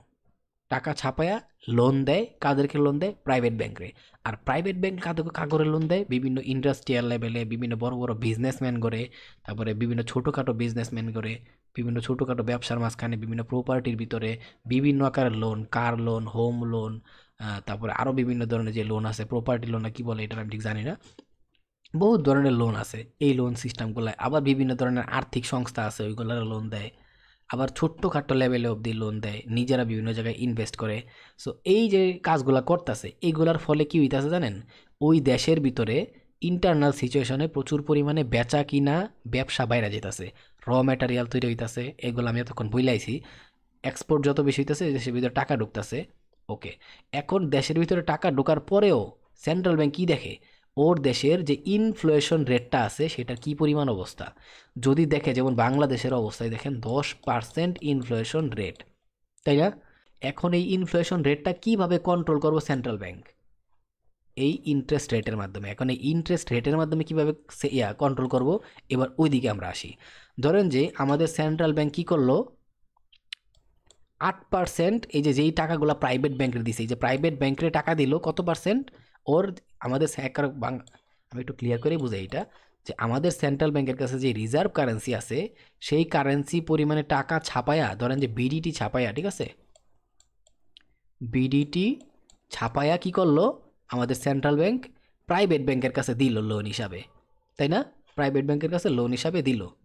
এখন কত পার্সেন্টে দিল? 8% লোন হিসাবে দিল, তাই না? এখন যেহেতু প্রাইভেট ব্যাংকই 8% লোন হিসাবে টাকাটা নিছে সেন্ট্রাল ব্যাংক থেকে, তাহলে অবশ্যই প্রাইভেট ব্যাংক অবশ্যই লাভ তো করতেই চাইবো। প্রাইভেট ব্যাংক কী করলো, ওই লোনটা জনগণ পর্যায়ে বা ফিল্ড পর্যায়ে পৌঁছায় দিল কেমনে? 15% লোন হিসাবে, ঠিক আছে, 15% লোন হিসাবে। এখন কি হয়ে গেল এই জায়গায় বিষয়টা, যে আগে জনগণ লোন পাইতো কত টাকা করে, এবার এটা আমরা বুঝি। আগে জনগণের লোন পাইতো হচ্ছে, ধরেন যে সেন্ট্রাল ব্যাংক কি আগে লোন দিত প্রাইভেট ব্যাংকে 5% কইরা। আর প্রাইভেট ব্যাংক যেহেতু লাভ করবো, প্রাইভেট ব্যাংক কী করতো, জনগণের লোন দিত ওই টাকাটা নিয়ে 12%। এখন আপনি একটা জিনিস দেখেন, আপনি আগে 12%-এ লোন পাইতেন, বা ধরেন যে 12%-এর জায়গায় 10%-এ লোন পাইতেন, 12%-এর জায়গায় 10%-এ লোন পাইতেন। তাহলে এখন আপনি ব্যবসা করবেন, আপনার লাইফটা আপনি আরও ইমপ্রুভ করবেন, এই লোনের টাকা দিয়ে বিভিন্ন ওয়েতে ব্যবসা করবেন, বিভিন্ন জায়গায় ইনভেস্ট করবেন, প্রপার্টি কিনবেন, এই করবেন ওই করবেন। সো আপনি তো চাইবেনই যাতে আপনার লোনটা কম থাকে, যাতে আপনি ওই লোনটা আবার পরিশোধ করতে পারেন, আপনার লাইফটা নষ্ট না হোক। এই লোনের কারণে অনেক মানুষের লাইফ আরও গোলমাল বেশি লেগে যায়, তাই না? সো আপনি চাইবেনই কম যাতে আপনার ওই লোনের কারণে টাকা ইন্টারেস্ট দিতে হয়। এখন আপনি একটা জিনিস ভাবেন, আগে যে মানুষগুলো 10% পাইয়া এই গরিব লেভেল থেকে বা ছোটোখাটো ব্যবসার লেভেল থেকে বা বড় ব্যবসার লেভেল থেকে লোন নিত, এখন 15% হওয়ার পরে কি ওরা লোন নিব? আর 10%-এর লোনই তো ইন্টারেস্ট সামলাইতে গিয়ে মানুষের হিমশিম খাইতে হয়, 15%-এর লোন ওরা কেমনে সামলাইব? এইটাই হইতাছে এই সেন্ট্রাল ব্যাংকের বড় সড়ো একটা প্ল্যানিং। এই ইন্টারেস্ট লেভেলটারে বাড়ায়া দিয়া এই যে জনগণ লেভেলে টাকাগুলারে সাপ্লাই করতেছিল, সেন্ট্রাল ব্যাংক তো যত পরিমাণে টাকা সাপ্লাই দেওয়ার প্রাইভেট ব্যাংকে দিয়েই দিছে। এখন প্রাইভেট ব্যাংক যাতে একটু কম পরিমাণে টাকাটা জনগণ অবধি পৌঁছাইতে পারে, সেই জন্য কি করবো, ইন্টারেস্ট রেট বাড়াই দিব। আর যেহেতু সেন্ট্রাল ব্যাংক ইন্টারেস্ট বাড়াই দিছে, তাহলে প্রাইভেট ব্যাংকের তো লাভ করতে হবে, প্রাইভেট ব্যাংকে ইন্টারেস্ট বাড়াই দিব। ফলে জনগণ আর লোন নিব না। আর লোন নিলে না নিলে কি হবো, ফিল্ড পর্যায়ে আর টাকাটা প্রাইভেট ব্যাংক থেকে বাড়ায় আসতেছে না। ঠিক আছে, ঘটনাটা বুঝছেন? মানে এতদিন প্রাইভেট ব্যাংক থেকে টাকাটা বাড়ায়া একদম ফিল্ড লেভেলে চলে আসছে, যার কারণে কি হয়েছে, প্রতিনিয়ত মানে মার্কেট পর্যায়ে টাকা বাড়ছে।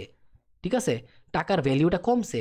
আর আমরা কি জানি যে একটা দেশের ভিতরে যে ইনফ্লেশন হইতেছে সেটা হচ্ছে 10%, তাই না? 10%। এখন এই 10% টাকার ভ্যালিউ যে কমে গেল, এখন যদি এই সেন্ট্রাল ব্যাংক যেই পরিমাণে টাকা প্রিন্ট করছে সেটাই আর এই ফিল্ড লেভেলে না আসে, তাহলে আস্তে আস্তে কি সাপ্লাই কমে গেল না? এই যে সাপ্লাইটা কমে গেছে, কমার ফলে কী হইব, মানুষ আস্তে আস্তে মানুষের হাতে টাকার পরিমাণটা কমা শুরু করব। যখনই টাকাটা কমা শুরু করব, তখন দেখা গেছে কি মানুষ ওই টাকার ভ্যালিউ দিতে জানবো, যখন একটা পর্যাপ্ত পরিমাণে চলে আসবো। ঠিক আছে, যেমন ধরেন যে এতদিন আপনার কাছে আসছিল ধরেন যে 10,000 টাকা, একদম নর্মাল একটা মানুষের কাছেও এতদিন আসছিল 10,000 টাকা, বাট ওই মানুষটার কাছে এখন চলে আসছে ধরেন যে 2,000 টাকা।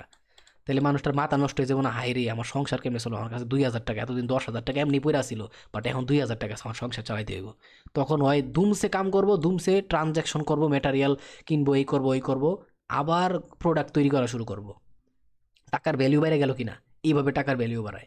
সো এই যে টাকার ভ্যালিউটা বাইরে গেল, মানে পুরাপুরি কিন্তু ইনফ্লেশন কমাই নাই। ঠিক আছে, ইনফ্লেশন ছিল 10%, ওই 10% থেকে ইনফ্লেশন কমাই নিয়ে আসছে 5%-এ। আর আমরা কি জানি, 5% ইনফ্লেশন মানে সুপার পারফেক্ট ইনফ্লেশন ওই দেশের লেগা, আর কিচ্ছু লাগে না। এখন যখনই ওই দেশের ইনফ্লেশন 5% আয়া পড়বো, মানুষ প্রচুর পরিমাণে প্রোডাক্ট উৎপন্ন করবো, এক্সপোর্ট হইব, এই হইব ওই হইব। দেখতেছেন কিভাবে ইনফ্লেশন রেটটারে কন্ট্রোল করে ফেলাইছে। আর দেশের শত্রুই তো হইতেছে ইনফ্লেশন, যেটা দেশের কারেন্সির ভ্যালু কমাই দেয়। আর আর সেন্ট্রাল ব্যাংকের কাজই হইতেছে এটা, ওর দেশের কারেন্সিটারে পুরাপুরি ব্যালেন্স করা, যাতে কারেন্সির ভ্যালু একবার কইমাও না যায়, আবার একবার বাইরেও না যায়, কন্ট্রোল করা।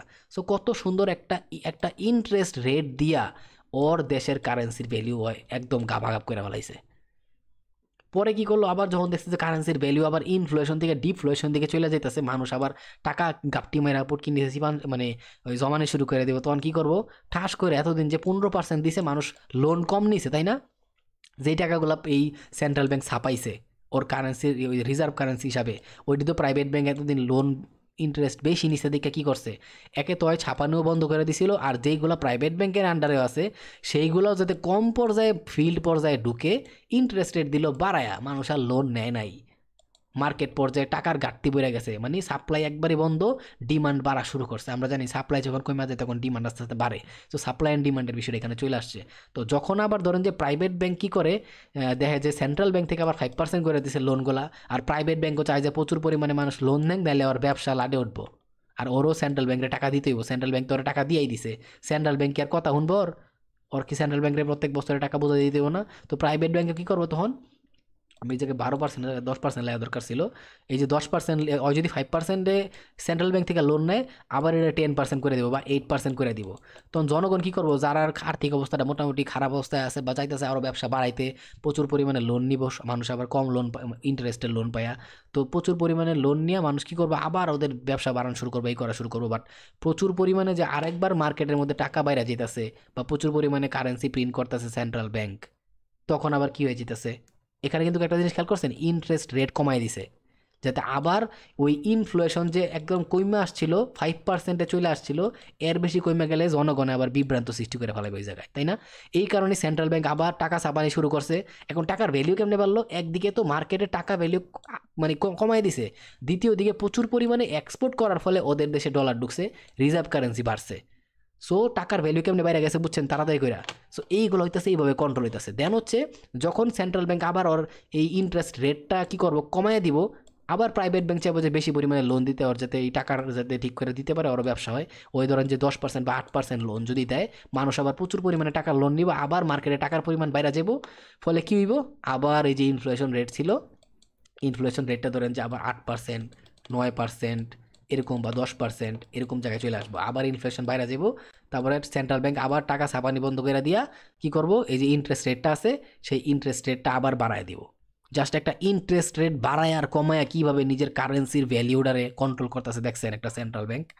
এই জন্যই এই ইন্টারেস্ট রেটটা হইতাছে একটা সেন্ট্রাল ব্যাংকের হাতিয়ার। আর আশা করি যে একটা সেন্ট্রাল ব্যাংকের ইন্টারেস্ট রেটের সাথে ওই দেশের ইনফ্লেশন ডিফ্লেশনের সম্পর্কটা কতটুকু সেটাও আপনি বুঝতে পারছেন। এই ভিডিও দেখার পরে এইগুলো আর বোঝার না বোঝার কথা না। ইভেন আমরা যে ফরেক্স মার্কেটে বিভিন্ন নিউজ দেখি, ঠিক আছে, ওই যে আমি মাত্র এতক্ষণ মিটিংয়ের কথা বলতেছিলাম, ওই মিটিংগুলোই হইতাছে নিউজ ভাই। ওই মিটিংগুলোই হইতাছে নিউজ। এই মিটিংটা কইরা ওই দেখে যে প্রত্যেক মাসে ওর দেশের কারেন্সির ভ্যালু কি পরিমাণে কমছে, কি পরিমাণে বাড়ছে, ওইটার হিসাব করে export level, inflation level, deflation level, কতটুকু পরিমাণে টাকা মার্কেট প্লেসে বা ফিল্ড পর্যায়ে আছে, বেকারত্ব কীরকম, জিডিপি কীরকম, একদম টোটাল সব বিষয়, এক্সপোর্ট ইনপুট টোটাল বিষয় দেখার পরে যদি দেখে যে ওর দেশের ইনফ্লেশন খালি বাড়তাছেই, ঠিক আছে, ইনফ্লেশন বাড়তাছেই, তখন এই যে কারেন্সির ভ্যালিউ কমানি বাড়ানি শুরু করে, মানে ইন্টারেস্ট রেট কমানি বাড়ানি শুরু করে। সো এইটাই মার্কেটের উপরে পরে প্রচুর পরিমাণে ইম্প্যাক্ট পড়ে। যখনই দেখবেন যে একটা মানে ম্যাক্সিমাম টাইম এটাই হইতাছে, যখন দেখবেন যে একটা দেশের সেন্ট্রাল ব্যাংক ওদের দেশের যে আছে ইন্টারেস্ট রেটটা বাড়াইতেছে, তার মানে ওদের দেশের কারেন্সির দাম বাড়াইতে চেতেছে, মানে কারেন্সির ভ্যালিউ বাড়াইতে চেতেছে ওই দেশের সেন্ট্রাল ব্যাংক। যাই হোক, আমি ভাই মূর্খ টুর্খ মানুষ, যতটুকু সম্ভব বক বক কাউ কাউ কইরা অনেক কিছু বোঝানোর চেষ্টা করলাম, জানি না কতটুকু বুঝাইতে পারছি। এখনো শেষ হয়নি, আর কিছু কথা বলার বাকি আছে। আমার তো বক বক করতে হবে, কিছু করার নাই ভাই। আমি যত বেশি বক বক করবো আপনি তত বেশি শিখতে পারবেন। তো এটাই বুঝলাম যে এই প্রক্রিয়াটির মাধ্যমে সেন্ট্রাল ব্যাংক ইনফ্লেশন আর ডিফ্লেশনটা কন্ট্রোল করে। আশা করি প্রক্রিয়াটা বুঝতে পারছেন। এবার চলেন আমরা যে ওই মিটিংয়ের পর্যায়ে চলে যাই, কারণ সব কিছু কাহিনী চলতেছে মিটিংয়ের উপরে, ঠিক আছে। এই যে সেন্ট্রাল ব্যাংক এই মিটিংটা করতেছে, এই প্রত্যেকটা কারেন্সির ক্ষেত্রে যেই কোনো কারেন্সি, সেটা ইউএসডি হোক, ইউরো হোক, জেপি হোক, জিবিপি হোক, প্রত্যেকটা দেশের সেন্ট্রাল ব্যাংক একদম সেম রুলস ফলো করতেছে, সেম স্টাইলে নিজেদের দেশের কারেন্সি মেনটেন করতেছে। ওকে, তার মানে প্রত্যেক এই মিটিংটা প্রত্যেক মাসে হয়তো বা বাৎসরিকভাবে একটা ইনফ্লেশন রেট বা সরি ইন্টারেস্ট রেট সেট করে একটা দেশ, বাট ওইটারে আপডেট করে প্রত্যেক মাস অনুযায়ী। যে জানুয়ারিতে কী হয়েছে সেটা ফেব্রুয়ারিতে পুরো ডেটা আসার পরে, ধরেন যে ফেব্রুয়ারি 10-15 তারিখ পুরো ডেটা আসছে, আসার পরেই এই সেন্ট্রাল ব্যাংকের মিটিংটা করে। আর যখনই যেই দেশের কারেন্সিতে হ্যাঁ এই সেন্ট্রাল ব্যাংকের মিটিংটা হয়, এই মিটিংয়ের পরে যেই ডিসিশনটা নেয় যে ওদের ইন্টারেস্ট রেটের এই অবস্থা হয়েছে, এতটুকু বাড়াইছে বা কমাইছে না আগের সমান আছে, আর এটা কী কারণে করছে, inflation deflation, reserve currency, export import, বেকারত্ব, তারপরে কতজনটা জব দিছে, একদম টোটাল বিষয়গুলো ওরা তুলে ধরে, দেশের অর্থনৈতিক একদম পুরা দেশের ফান্ডামেন্টালগুলো তুলে ধরে। এই জন্যই কি হয়, যখনই এই মিটিংগুলো শেষ হয় সেন্ট্রাল ব্যাংকের, তখনই হইতাছে মার্কেটের মধ্যে প্রচুর পরিমাণে ওই কারেন্সির ভিতরে আমরা মুভমেন্ট দেখতে পারি। কারণ কি, ওই টাইমে বুঝতে পারে ট্রেডাররা যে ওই কারেন্সির উপরে এখন এই দিকে ডিরেকশনে যাওয়ার পসিবিলিটি আছে, প্রচুর পরিমাণে বাইং হইব বা সেলিং হইব। এইটাই হইতাছে নিউজ ট্রেডিং। তো আমি সামনে আরও নিউজের উপরে আলাপ আলোচনা করব, বাট আমি একটু বুঝাই দেওয়ার ট্রাই করলাম। আজকের ভিডিও যারা দেখছে মোটামুটি হলে বোঝার চেষ্টা করছে ওরা যে ফান্ডামেন্টাল জিনিসটা কি, ট্রেডিংয়ের ফান্ডামেন্টাল জিনিসটা কি, কারেন্সির ফান্ডামেন্টাল জিনিসটা কি, অর্থনৈতিক ফান্ডামেন্টাল জিনিসটা কি, অনেক কিছু বুঝছে। আর আমি মনে করি যে এই ভিডিও এসব কেউ বানাইবো না ভাই, যা করে দেখতেছেন এগুলো ভাই হয়তো ভাই ইউটিউবার, বড় বড় লেভেলের ইউটিউবার, বাট এগুলো আমি মনে করি এগুলো ইউটিউব ট্রেডার, ঠিক আছে। কারণ ওরা অ্যাকচুয়ালিতে চায় না যে কেউ ট্রেডিং শিখুক, একদম ভ্যালিডভাবে বলে দিলাম। কারণ যেইভাবে শেখানো দরকার অ্যাজ এ টিচার হিসাবে যদি ওরা ওইভাবে শিখাইতো, তাহলে প্রত্যেকটা মানুষ লস কইরা হইলেও প্রফিটেবলে থাকতো, ঠিক আছে। মানুষ ট্রেডিং করলে লস করবোই, বাট লস লাভ মিলায়া ট্রেডিংটারে ফিল কইরা বুঝা যদি কেউ ট্রেডিং করে, ওই প্রফিটেবল ট্রেডার হইতে পারবো। বাট ওই প্রফিটেবল ট্রেডার পর্যন্ত যাইতে পারে না, কারণ যারা শিখায় ওগোর ভিতরে সমস্যা, বুঝছেন তো। তো এত কিছু কইলাম না, অনেকে কমেন্টে গালিও দিতে পারে ভাই, অনেক অনেক দুঃখিত, আপনি ভুল মানুষটা গাইলেইতেছেন ভাই, আমিও আপনার মতো একটা সাধারণ মানুষ, বুঝছেন। তো এই মিটিং সম্পর্কে এতটুকু বুঝলাম, ইন্টারেস্ট রেটের ভ্যালুটা বুঝলাম। ওকে, এখন হইতাছে এই টাকা ছাপানো বন্ধ করবে কি না, এটা হইতাছে আরেকটা বিষয় যেটা বোঝানো দরকার, যে টাকা ছাপানো হবে কি না নাকি বন্ধ থাকবে সেইটা সেন্ট্রাল ব্যাংক কিভাবে ডিসাইড করব। এই যে মাত্র বললাম যে ইন্টারেস্ট রেট সেট করে এই ইনফ্লেশন আর ডিফ্লেশন দেখা কারেন্সির রিজার্ভ দেখা, তাই না? যদি কারেন্সির ভ্যালিউ কইমাই যায়, তার মানে কি ওভার পরিমাণে টাকা ফিল্ড পর্যায়ে আছে অলরেডি। ওর কাছে যে রিজার্ভ কারেন্সি আছে এই সেন্ট্রাল ব্যাংকের মধ্যে, তার চাইতে বেশি টাকা প্রিন্ট করে ফেলাইছে, অথবা প্রচুর পরিমাণে টাকা বৈদেশিক মুদ্রা হিসাবে ওর সেন্ট্রাল ব্যাংক থেকে অন্য দেশে চলে গেছে। ঠিক আছে, যার কারণে ওদের দেশের টাকার ভ্যালুটা কমে গেছে। যেমন ধরেন যে আমি একটা এই জিনিসটা বুঝাই, আপনারা কি জানেন, আমাদের সেন্ট্রাল ব্যাংকে ধরেন যে $1000 আছে, আর আমরা কি করছি $2000 সমপরিমাণ, 2000 না, 2000 গুল্লি মারলাম, ধরেন যে $1500 সমপরিমাণ টাকা আমাদের দেশে ওই ফিল্ড পর্যায়ে প্রিন্ট করে দিয়েছে। তার মানে কি অলরেডি $500 সমপরিমাণ বেশি প্রিন্ট কইরা পাঠাই দিছে, দেশের কারেন্সি ফিল্ড পর্যায়ে আছে। বাট হুট কইরা কি হইলো, আমাদের দেশের ভিতরে এক ধরনের ধরেন যে ভাইরাস আক্রমণ করছে, প্রচুর পরিমাণে প্রোডাক্ট বা মেডিসিন বাহিরের দেশ থেকে বা ভ্যাকসিন বাহিরের দেশ থেকে কিনে আনতে হয়েছে। তাহলে আমরা ওগুলো কি দিলাম, আমগো রিজার্ভ কারেন্সি ছিল $1000, $1000 থেকে ধরেন যে $300 আরও দিয়া দিলাম, তাই না? আর ওরা আমাদেরকে কি দিল, আমাদের দেশের ভিতরে ভ্যাকসিন দিল, তাই না? তাহলে আমাদের রিজার্ভ কারেন্সি যদি $300 কমে, এখন কত হইলো তাহলে $800। আর আগেই এমনি আমরা $500 বেশি প্রিন্ট করে রাখছিলাম, তাহলে এখন আরও যদি 300 যোগ হয়, তাহলে মোটামুটি আমরা এতটুকু কইতে পারি যে আমাদের দেশের কারেন্সির ভিতরে আমরা $1800 সমপরিমাণ কারেন্সি প্রিন্ট করে রাখছি, তার জন্য আমাদের দেশের কারেন্সির ভ্যালিউটা আরও কমে যাব। এখন এই অবস্থায় কি আমাদের দেশে সেন্ট্রাল ব্যাংক আরও টাকা প্রিন্ট করব? জীবনও করবো না। বরং আমাদের দেশের যাতে কারেন্সির ভ্যালিউটা বাড়ানো যায়, এই যে ইনফ্লেশন রেট ধরেন যে 15% হয়ে গেছে এই কাহিনীর পরে, এখন চাইবো যে এই ইনফ্লেশন রেটটা কমায়া 15% থেকে আস্তে আস্তে, এগুলো রাতারাতি কমবো না, ঠিক আছে, আস্তে আস্তে যাতে শুরুতে 10%-এ আসে। একবার 10%-এ আসলে ওইটার আবার আস্তে আস্তে কততে নিয়ে আইবো, 8%-এ নিয়ে আইবো, মানে আরও কম। আমি তো এগুলো এক্সাম্পল হিসাবে বলতেছি, এটা জাস্ট একেবারে পয়েন্ট বেসিস আকারে, ঠিক আছে। এই ইন্টারেস্ট রেটটা কী করে, বেসিস, আমি একটু লিখি না, এটা BASIS, বেসিস আকারে, বেসিস আকারে কি আমি এটা বলতাছি। সো পয়েন্ট আকারে কমাই, ধরেন 8%, আবার 8% থেকে নিয়ে আসবো হচ্ছে ধরেন 7%-এ ইনফ্লেশনটা, 7% থেকে নিয়ে আসবো 6%-এ। আর 6% আসছে মানে সুপার অবস্থায় আছে, কোনো চিন্তা নাই। তখন কি করবো, সেন্ট্রাল ব্যাংক এই টাকাটা ছাপাইবো না, বরং ছাপানো বন্ধ করে দিয়া দেশের যে ইন্টারেস্ট রেট আছে একটু আগে বুঝে আসলাম, সেটারে বাড়াই দিব। ফলে মানুষ আর ব্যাংকেতে লোন নিব না। তার মানে কি, মার্কেট প্লেসে যে টাকাগুলো আছে ওই টাকাগুলাই মানুষ সার্কুলেশন করব, করার পরে এতদিন যার কাছে 10,000 টাকা থাকতো, অটোমেটিক পইরা কিছুদিন পরে ওই লোকের কাছে 2,000 টাকা থাকবো।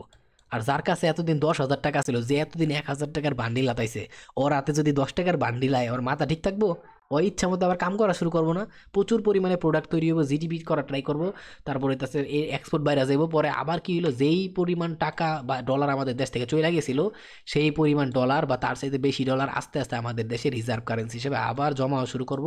আর আমরা এর ফলে কি, আমরা যেই পরিমাণ বেশি টাকা প্রিন্ট করছি, ওই টাকার ভ্যালিউটা আবার আস্তে আস্তে ওই ইনফ্লেশনটা ঘাটতিটা কইমা আস্তে আস্তে ডিফ্লেশনের দিকে মার্কেটটা আসা শুরু করবো। সরি, ডিফ্লেশন না, মানে ইনফ্লেশনটা কইমা যাব। ফলে আমাদের দেশের কারেন্সিটার ভ্যালিউটা আবার আস্তে আস্তে পর্যাপ্ত পরিমাণে বা জায়গা মতো আসা শুরু করব। এই কারণে এটা বুঝলাম যে দেশের কারেন্সি ছাপায় হইতাছে সেন্ট্রাল ব্যাংক দেশের অবস্থা বুইজা, ইনফ্লেশন রেট কী অবস্থায় আছে। যদি ইনফ্লেশন রেট কম থাকে তখন ইচ্ছা মতো টাকা ছাপায়, আবার যখন বেশি হয়ে যায় তখন টাকা ছাপানি বন্ধ করে ইন্টারেস্ট বাড়ায় দেয়। আশা করি যে পুরা সার্কুলেশনটা কীভাবে মেনটেন করতেছে ইন্টায়ার সিস্টেমটা সেন্ট্রাল ব্যাংক, আপনি ক্লিয়ারলি বুঝতে পারছেন। এখন আরেকটা জিনিস বলি আমি, যে কি পরিমাণে বা কীভাবে আমাদের এই সেন্ট্রাল ব্যাংক লেভেল থেকে, ঠিক আছে, আমি একটু এদিকে আসি, কীভাবে বা কী পরিমাণে আমাদের সেন্ট্রাল ব্যাংক থেকে জিনিসগুলো মেনটেন করে। ধরেন যে জানুয়ারিতে দেখলো আমাদের সেন্ট্রাল ব্যাংক লেভেলে, যে জানুয়ারিতে আমাদের ইনফ্লেশন ছিল হচ্ছে ধরেন যে 10%, ঠিক আছে, 10%। ফেব্রুয়ারিতে আসার পরে, সরি আমি একটু ভুলভাল লিখতেছি, ধরেন যে ফেব্রুয়ারিতে আসার পরে, ফেব্রুয়ারির যে মিটিং, ধরেন যে জানুয়ারির কি হয়েছে, 10% ছিল জানুয়ারিতে আমাদের ইনফ্লেশন লেভেল। বাট জানুয়ারি পুরোটা যাওয়ার পরে, মানে জানুয়ারিতে যে মিটিংটা হয়েছিল না, আমি মূলত মিটিংটার কথা বলতেছি, ঠিক আছে, এই মিটিংটার কথা বলতেছি। তো জানুয়ারিতে যে মিটিংটা ছিল, সেই মিটিংয়ের পরে ইনফ্লেশন পাইছিল 10%। তখন ইন্টারেস্ট রেটটা কী করছে, আর আমি বেসিস কথা বলছিলাম না ইন্টারেস্ট রেটের, আমি এতক্ষণ কী বলছিলাম, যে ইন্টারেস্ট রেট 8% করে দিছে, তাই না? আর বেসিস জিনিসটা কি, সেটা হচ্ছে পয়েন্ট আকারে নিয়ে আসে, ঠিক আছে? যেমন এই 8% না, এই পার্সেন্টারে কি করে 100 পয়েন্টে ভাগ করে দেয়। যেমন 100 পয়সা সমান 1 টাকা, সেম এই 100 পয়েন্ট মানে হইতাছে 1%। আসলে ঘটনা বুঝছেন? তার মানে কি, এটা দশমিক পর্যায়ে নেওয়া যায়। এবার বুঝছেন কাহিনীটা? সো ফলে কি হইলো, এটা কমাইলাম। ফলে কি হইলো, ধরেন যে এই যে 10% ছিল জানুয়ারির হিসাব করার পরে, ফেব্রুয়ারির মিটিংয়ে কি হয়েছে, এই জানুয়ারি ফেব্রুয়ারি ধরেন যে 10 তারিখে কি হয়েছে, এই জানুয়ারিতে কি পর্যায়ে কি হয়েছে, দেশের ইনফ্লেশন, এক্সপোর্ট, ইম্পোর্ট, তারপর হইতাছে বাকি সব কিছু হিসাব করার পরে দেখলো যে উস্তাদ, জানুয়ারির তো মাসে আরও অবস্থা খারাপ হয়ে গেছে। কি হয়েছে, আগে জানুয়ারিতে আমরা ইনফ্লেশন পাইছিলাম গত মানে ডিসেম্বরেরটা 10%, বাট জানুয়ারিতে এটা হয়ে গেছে 10.25%। তার মানে কি হইলো, কতটুকু বাড়ছে, 0.25% বাড়ছে, এতটুকু পার্সেন্ট বাড়ছে। এইটাই হইতেছে বেসিস পয়েন্ট, ঠিক আছে? এই 0.25 যে বাড়ছে, এই 25টা হচ্ছে বেসিস পয়েন্ট। আর এই বেসিস পয়েন্ট আকারেই কি বাড়ে, এই বেসিস পয়েন্ট আকারে আস্তে আস্তে ওই ইনফ্লেশনটাও বাড়ে। ফলে এইটার উপরে ডিপেন্ড করে কি করে, সেন্ট্রাল ব্যাঙ্কও ওদের যে মিটিং আছে সেটা কমপ্লিট কইরা, হ্যাঁ, এই যে দেশের ইনফ্লেশন কমানো লেগে যে ইন্টারেস্ট রেটটা বাড়ায় দেয়, সেটা কি করে, মিটিংয়ের পরে বলে যে আমাদের জানুয়ারিতে আমাদের ইন্টারেস্ট লেভেলটা ছিল হচ্ছে 10, ধরেন যে 8%, ঠিক আছে? বাট আমরা কি করলাম, এখন আমাদের ইন্টারেস্ট রেটটা বাড়ায়া এই ফেব্রুয়ারি মিটিংয়ের পরে করে দিলাম। ধরেন যে ফেব্রুয়ারি 10 তারিখে যে মিটিংটা করছি বা ফরেক্সের নিউজটা ছিল, ওই নিউজের ভিতরে কি করছে, মিটিং করার পরে এই ইন্টারেস্ট রেটটা বাড়াই দিয়ে কি করছে, 8 পয়েন্ট বেসিস আকারে বাড়াই দিল আরও ধরেন 25, এক্সাম্পলের খাতিরে বললাম আর কি। এই 25 বাড়াই দিছে মানে কি, পার্সেন্ট বাড়াইছে। তার মানে কি হইলো, 0.5% ইন্টারেস্ট রেট আগের চাইতে বেশি বাড়ায় দিছে। ফলে কি করব, প্রাইভেট ব্যাংক আরও বাড়ায় দিব, মানুষ তাহলে কি করব, আরও কম লোন নিব। এত বেশি টাকা লোন নিয়ে মানুষে মরবো, ওদের আত্মহত্যা করতে পারতো না। এমনি সুদের বিষয় এগুলো চলে আসছে। বাট পৃথিবীর অর্থনীতি আপনার বুঝতে হইব, ব্যাংকিং সিস্টেম কেমনে চলতেছে এগুলো আপনার বুঝতে হইব। সো এই যে আরও বাড়াই দিল, তার মানে কি, আমরা জানি কি, যখনই সেন্ট্রাল ব্যাংক ওর ইন্টারেস্ট লেভেলটা বাড়ায়, তার মানে ওর কারেন্সি ডিভ্যালিউ হয়ে যাইতেছে, প্রচুর পরিমাণে টাকা ওর ফিল্ড পর্যায়ে আছে, ও আর টাকা ছাপাইতেও পারতো না। প্রাইভেট ব্যাংক থেকে যদি টাকা কম বাড়ায় মানুষের হাতে যায়, ডিমান্ডের তৈরি হয় মার্কেটে, সাপ্লাই বন্ধ করে ডিমান্ডের তৈরি করতে পারে, যাতে ওর যে এই যে ইনফ্লেশন রেটটা 10%-এ চলে গেছে, সেটা আস্তে আস্তে 8%-এ চলে আসে, তারপরে 7%-এ চলে আসে, তারপরে 6%-এ চলে আসে, এটাই চাইবো। সো টাকার একটা ঘাটতি তৈরি করবো এই ইন্টারেস্ট রেটটা বাড়ায়া। সো এইভাবেই বেসিস পয়েন্ট আকারে ইন্টারেস্ট রেট বাড়ায়, ডাইরেক্ট রাতারাতি 7% ইন্টারেস্ট করে দেয় না, ঠিক আছে? এটা কিভাবে করে আমি বলতাছি। এই যে ফেব্রুয়ারির মিটিং দেখলেন না, যে ফেব্রুয়ারির মিটিংয়ে কি করছে ওরা, 0.25 বাড়াইছে, তাই না? ওগো টার্গেট হইতেছে কি, এতদিন ছিল 8%, এখন ওদের টার্গেট হইতেছে ইন্টারেস্ট রেটটা 8% থেকে বাড়ায়া 10% করে দিব সেন্ট্রাল ব্যাংক লেভেল থেকে। এত বাড়ায় না, আমি এক্সাম্পলের খাতিরে বলতাছি। তো ফেব্রুয়ারি পরে কি, ধরেন যে মার্চ, হ্যাঁ, মার্চের মধ্যে কি করব, এই যে 25% বাড়াইছিল না ফেব্রুয়ারিতে, মার্চে বাড়াই দিব ধরেন যে আরও 0.50%, আরও বাড়াই দিল 50 বেসিস পয়েন্ট। তাহলে এই আগে যে 8.25 ছিল, এখন 8.50 হয়ে যাব না? আবার এপ্রিলে কি করলো, আবার বাড়াই দিল ধরেন যে 0. ধরেন যে 20%। তাহলে কি হলো, আগে ছিল 8.50% ইন্টারেস্ট রেট, এবার 8 কত হয়ে যাবে, 70%। 50-এর লগে 20 যোগ করলে কত হয়, 8.70%। এইভাবে আস্তে আস্তে মাসের পরে মাস, মানে মাস আকারে অল্প অল্প করে বেসিস পয়েন্টের আকারে এই মিটিংগুলো যে করে ফরেক্সের মধ্যে, বিভিন্ন মিটিং দেখেন আপনারা, মানে বিভিন্ন নিউজ দেখেন, এই সেন্ট্রাল ব্যাংক লেভেল থেকে যে নিউজগুলো হয়, ওই নিউজগুলোর মধ্যেই এই বেসিস পয়েন্ট আকারে আস্তে আস্তে ইন্টারেস্টটা বাড়ায় বা কমায়, দেশের এই ইনফ্লেশন ডিফ্লেশনগুলো কন্ট্রোল করার লেগা, দেশের কারেন্সির ভ্যালিউ মেনটেন করার লেগা। প্রত্যেকটা দেশ নিজেদের দেশের কারেন্সিগুলারে এইভাবে মেনটেন করতেছে, ভ্যালিউগুলারে। খালি বাংলাদেশে একটু বেশি শিক্ষিত মাদার, যা গালি দিলাম না, বেশি শিক্ষিতগুলা লোকগুলা আছে, যেই কারণে আগামী পর্যায়ে আমার যা মনে হইতেছে, এখন তো 10% দেখতাছি, সরি আমি দুঃখিত, এখন তো দেখতাছি 10%, আল্লাহ জানে এই 10% থেকে নিয়ে আমগরো পাকিস্তানের মতো অবস্থা হয়ে যায় ভবিষ্যতে, এটা একমাত্র আল্লাহ জানে। তো এগুলো আর কয়ে লাভ নাই, দুঃখ, এগুলা মানে কষ্ট করতাছি আমগোর মতো সাধারণ পাবলিকরা, ঠিক আছে? অনেক গালি আয় এগুলো, আমার মনে হইলো আমি অনেক দুঃখিত, সিনিয়র মানুষরা এখানে আছে, যেহেতু আমি শিখাইতেছি, আমার থেকে যদি এরকম ভাষা আপনারা পান, এটা অনেক কষ্টের বিষয়। বাট ভাই, কিছু জিনিস কন্ট্রোল করতে পারি না, বুঝছেন? আমি যেভাবে জানার চেষ্টা করি চারিদিক থেকে, যেদিন আপনারাও দেখবেন যে চারিদিক থেকে একটু গাড়াগাড়ি করবেন, বোঝার চেষ্টা করবেন, এদিন আপনিও সব কিছু ঘৃণা করবেন, একদম সব কিছু মন থেকে ঘৃণা করবেন। তো আমি যেটা করি বর্তমানে, তো আমার পক্ষ থেকে ভাই যতটুকু বোঝানোর দরকার ছিল, আমার গলা ভেঙে গেছে, জ্বর ওইটা রয়েছে, আমি বুঝতে পারতেছি না যে কিভাবে বুঝাইছি, বাট আমি সর্বোচ্চ দিয়ে ট্রাই করছি। আর আজকের ভিডিওটা যারা পুরাটা দেখছেন, আমি আশা করি যে পরবর্তীতে যখন ফরেক্সের নিউজ লেভেলে যাইবেন, প্রত্যেকটা নিউজরে আপনি ফান্ডামেন্টাল লেভেল থেকে ফিল করতে পারবেন।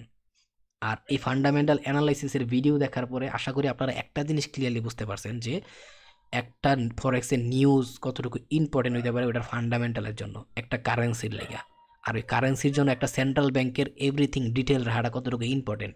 আর একটা সেন্ট্রাল ব্যাংক কি কি দিকে বিবেচনা কইরা ওর সেন্ট্রাল ব্যাংকের ইন্টারেস্ট রেটগুলো সেট করতেছে, ওর দেশের বেকারত্ব দেখতে হইতাছে, ওর দেশে কি পরিমাণে জব বা এমপ্লয়মেন্ট করতেছে সেগুলো দেখতে হইতাছে, ওর দেশে কি পরিমাণে জিডিপি বা গ্রস প্রোডাক্ট তৈরি করতেছে সেইগুলো দিয়ে খেয়াল রাখতেছে, দেশে কি পরিমাণে ইম্পোর্ট হইতাছে সেগুলো দিয়ে খেয়াল রাখতেছে, কি পরিমাণে এক্সপোর্ট হইতাছে সেগুলো দিয়ে খেয়াল রাখতেছে, কি কি কি কি মানে সিস্টেমে ওর দেশে টাকা আসতেছে বা রিজার্ভ কারেন্সি ঢুকতেছে কি কি ওয়েতে, কোন কোন খাতগুলা থেকে, ওই খাতগুলার অবস্থা কি আছে, ওর দেশে ইনফ্লেশন রেট কি অবস্থায় আছে, সব কিছু দেইখা তারপরে ওই দেশের সেন্ট্রাল ব্যাংক এই ইন্টারেস্ট রেটগুলো সেট করে।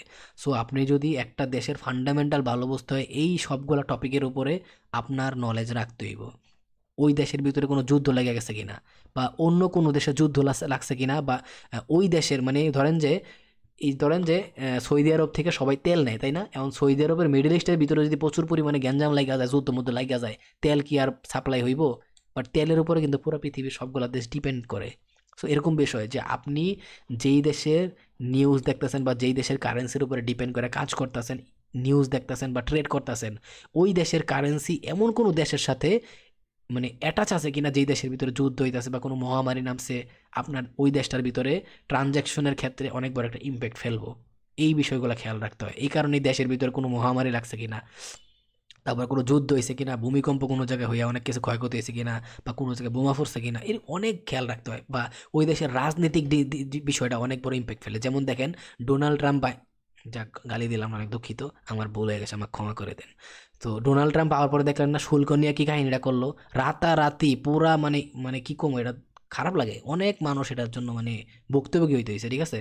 তো রাতারাতি জাস্ট একটা মুখের কথায় মানে কি কম ওইটা কইও তো শেষ করতে পারতাম না। সো পলিটিক্স লেভেলেও আপনার বুঝতে হইব, মানে এক কথায় যদি ফান্ডামেন্টাল এক্সপার্ট হইতে চান, পুরো জিও পলিটিক্স সম্পর্কে আপনার আপডেট থাকতে হইব। এই কারণে আমি বলছি যে ভাই ট্রেডিং সবাই করে না, ট্রেডিং অনেক শিক্ষিত লেভেলের মানুষরা করে, ঠিক আছে? তারপর হইতাছে যারা হচ্ছে পুরো পৃথিবীর সাথে অল টাইম অ্যাক্টিভ থাকে, সব দেশের নিউজ সম্পর্কে, বিশেষ করে ট্রেডিংয়ের সাথে যেই জড়িত আছে দেশগুলা, মানে ট্রেডিংয়ের কারেন্সি বা ফরেক্সের মেজর কারেন্সিগুলা, তারপর গোল্ড তো গোল্ডই, বাট আমেরিকান ডলার গোল্ডের সাথে একদম প্রকাশ্যে জড়িত আছে। আবার আমেরিকার কোন দেশগুলোর উপরে টুকটাক মানে দরকার আমেরিকার, ওই দেশগুলোর উপরে কোনো ইম্প্যাক্ট পড়তেছে কিনা, এটা আবার গোল্ডের উপর ইম্প্যাক্ট ফেলাইবো। যেমন আমেরিকা তেলের উপর অনেকটা নির্ভরশীল হইতেছে, তো সৌদি আরবের অগর সম্পর্ক কিরকম, বা মিডল ইস্টের সাথে অগর সম্পর্ক কিরকম। তারপরে আরও অনেক দেশ আছে যেই দেশ থেকে আমেরিকাও কাঁচামাল আনে ওদের বিভিন্ন প্রোডাক্ট তৈরি করার লেগা। তারপরে ওদের দেশে বিভিন্ন দেশের হতেছে আপনার প্রোডাক্ট কম দামে বিক্রি করে ওদের দেশে চলতে পারতেছে। এইগুলো অনেক কিছু ডিপেন্ড করতেছে। ফান্ডামেন্টাল বুঝতে গেলে জিও পলিটিক্স বুঝতে হইব, পলিটিক্স বুঝতে হইব, পুরো পৃথিবীতে কী হইতাছে অল টাইম অ্যাক্টিভ থাকতে হইব, কোনো নিউজ আছে কিনা কোনো সেন্ট্রাল ব্যাংক লেভেল থেকে। এখন নিউজেরও দুই ধরনের আছে, একটা হচ্ছে পজিটিভ নিউজ, একটা নেগেটিভ নিউজ। সো এইগুলা বুঝতে হবে। সামনে নিউজ লেভেলে আরও ভিডিও আসবো। আর এটাই বলবো আমার দিক থেকে, আমি আমার এক্সপিরিয়েন্স থেকে এটাই বলবো যে আপনারা যে নিউজগুলা দেখেন ওইগুলার ভিতরে সবচাইতে ভ্যালুয়েবল, সবচাইতে ইম্পর্টেন্ট নিউজ হইতেছে এই সেন্ট্রাল ব্যাংকের নিউজ। সবচাইতে ইম্পর্টেন্ট নিউজ হচ্ছে এই সেন্ট্রাল ব্যাংকের নিউজ। তো যাই হোক, আমি অনেক বকবক করছি ভিডিওতে, মাঝে মধ্যে একটু মুখ দিয়া জয় বাংলাও বাড়াই গেছে, মানে বাংলা বাড়াই গেছে, খাঁটি বাংলা। সো যদি কেউ কষ্ট পেয়ে থাকেন ভাই, আমি অনেক অনেক দুঃখিত, আমার ভুল হয়ে গেছে, আমাকে ক্ষমা করে দেন। তো আজকের মতো বিদায় নিতেছি, অনেক বকবক করছি, তো সবাই দোয়া করবেন। তো আজকের মতো বিদায় নিতেছি, সবাই ভালো থাকেন, সুস্থ থাকেন, দোয়া করি। আল্লাহ হাফেজ, আসসালামু আলাইকুম।